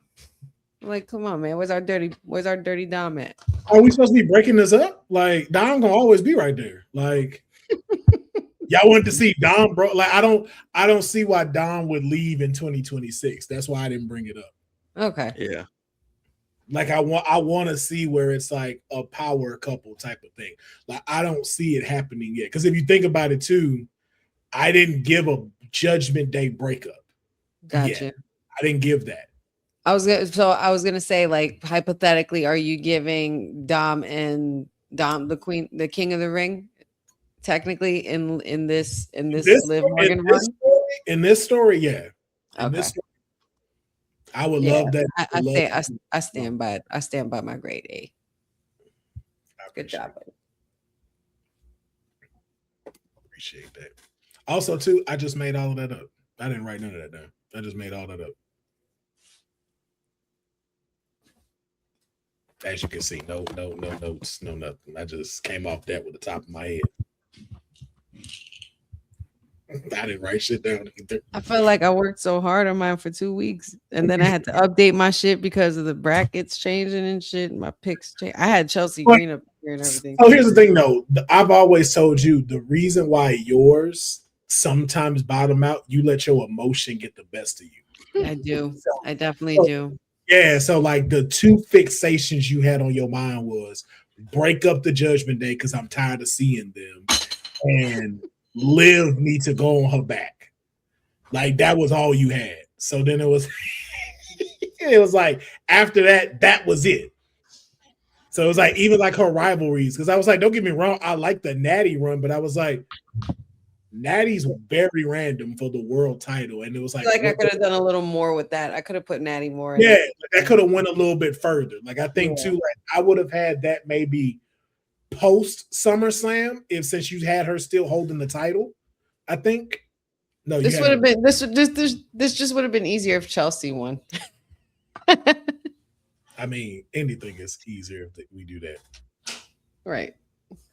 Yes, Florida man, we do yap about WWE as you're seeing right now. And yeah, we will definitely get into that. You just got tuned in the next episode because we are 3 hours in, and we got to get out of here because people have things to do. right. It's time for a lot of us to GTS right now. So it's Dion's bedtime. It's Dion's bedtime. It's Dion's bedtime. It's late. Yeah, it is. We are reaching midnight for them on this recording. Even though it's Dion's fault that we are 3 hours in. Yeah. What did I do? Side rail. Like just one side note. I forgot I didn't even go through the pictures for the rivalry or the best of Liv. I had images and everything for this. We really that's how I knew we got into this thing. No, we really sat and talked. I'm just feeling it. That was a good writer's room though. It was. It shows us a lot. Again, we love each other's ideas. We just know where the opportunities are for us to get a little bit better. And so I know too, like from an emotional standpoint, where we'll get, but then sometimes we kind of like bottom out a little bit. Like I said, I think the biggest one was her not being in play for almost 2 months. Like no Saturday night, no WrestlePalooza, no Money in the Bank. And it's like, remember, in December she takes off. So it's like, ooh, okay. So your WrestlePalooza couldn't have been any more realistic though, too, as well. The Nikki Bella thing. Because I rolled my eyes instantly. I'm like, yep. Mm-hmm. Even though I don't want to see it, but yep, that's what TKO would do. It's a good one. It's a good one-off. It's a good one. It's gonna happen. Watch. Yeah. Dion said said that like the end of the world was coming, bro. Question in his voice was like, it's gonna happen. It's like the Carrie movie. They're all gonna laugh at you. Yo, man, ladies and gentlemen, this has been another wonderful episode of the Kayfabe Podcast, man. We want to thank each and every single one of y'all for tuning in with us. Wake up, Dion. Wake up, Dion. Yeah, exactly. He was like, I'm not gonna let it go off the rails. Just one question. Y'all beat that 30 minutes later. That 2K gauntlet, man. That didn't take a long time. Just do the fucking showcase, bro. Stop.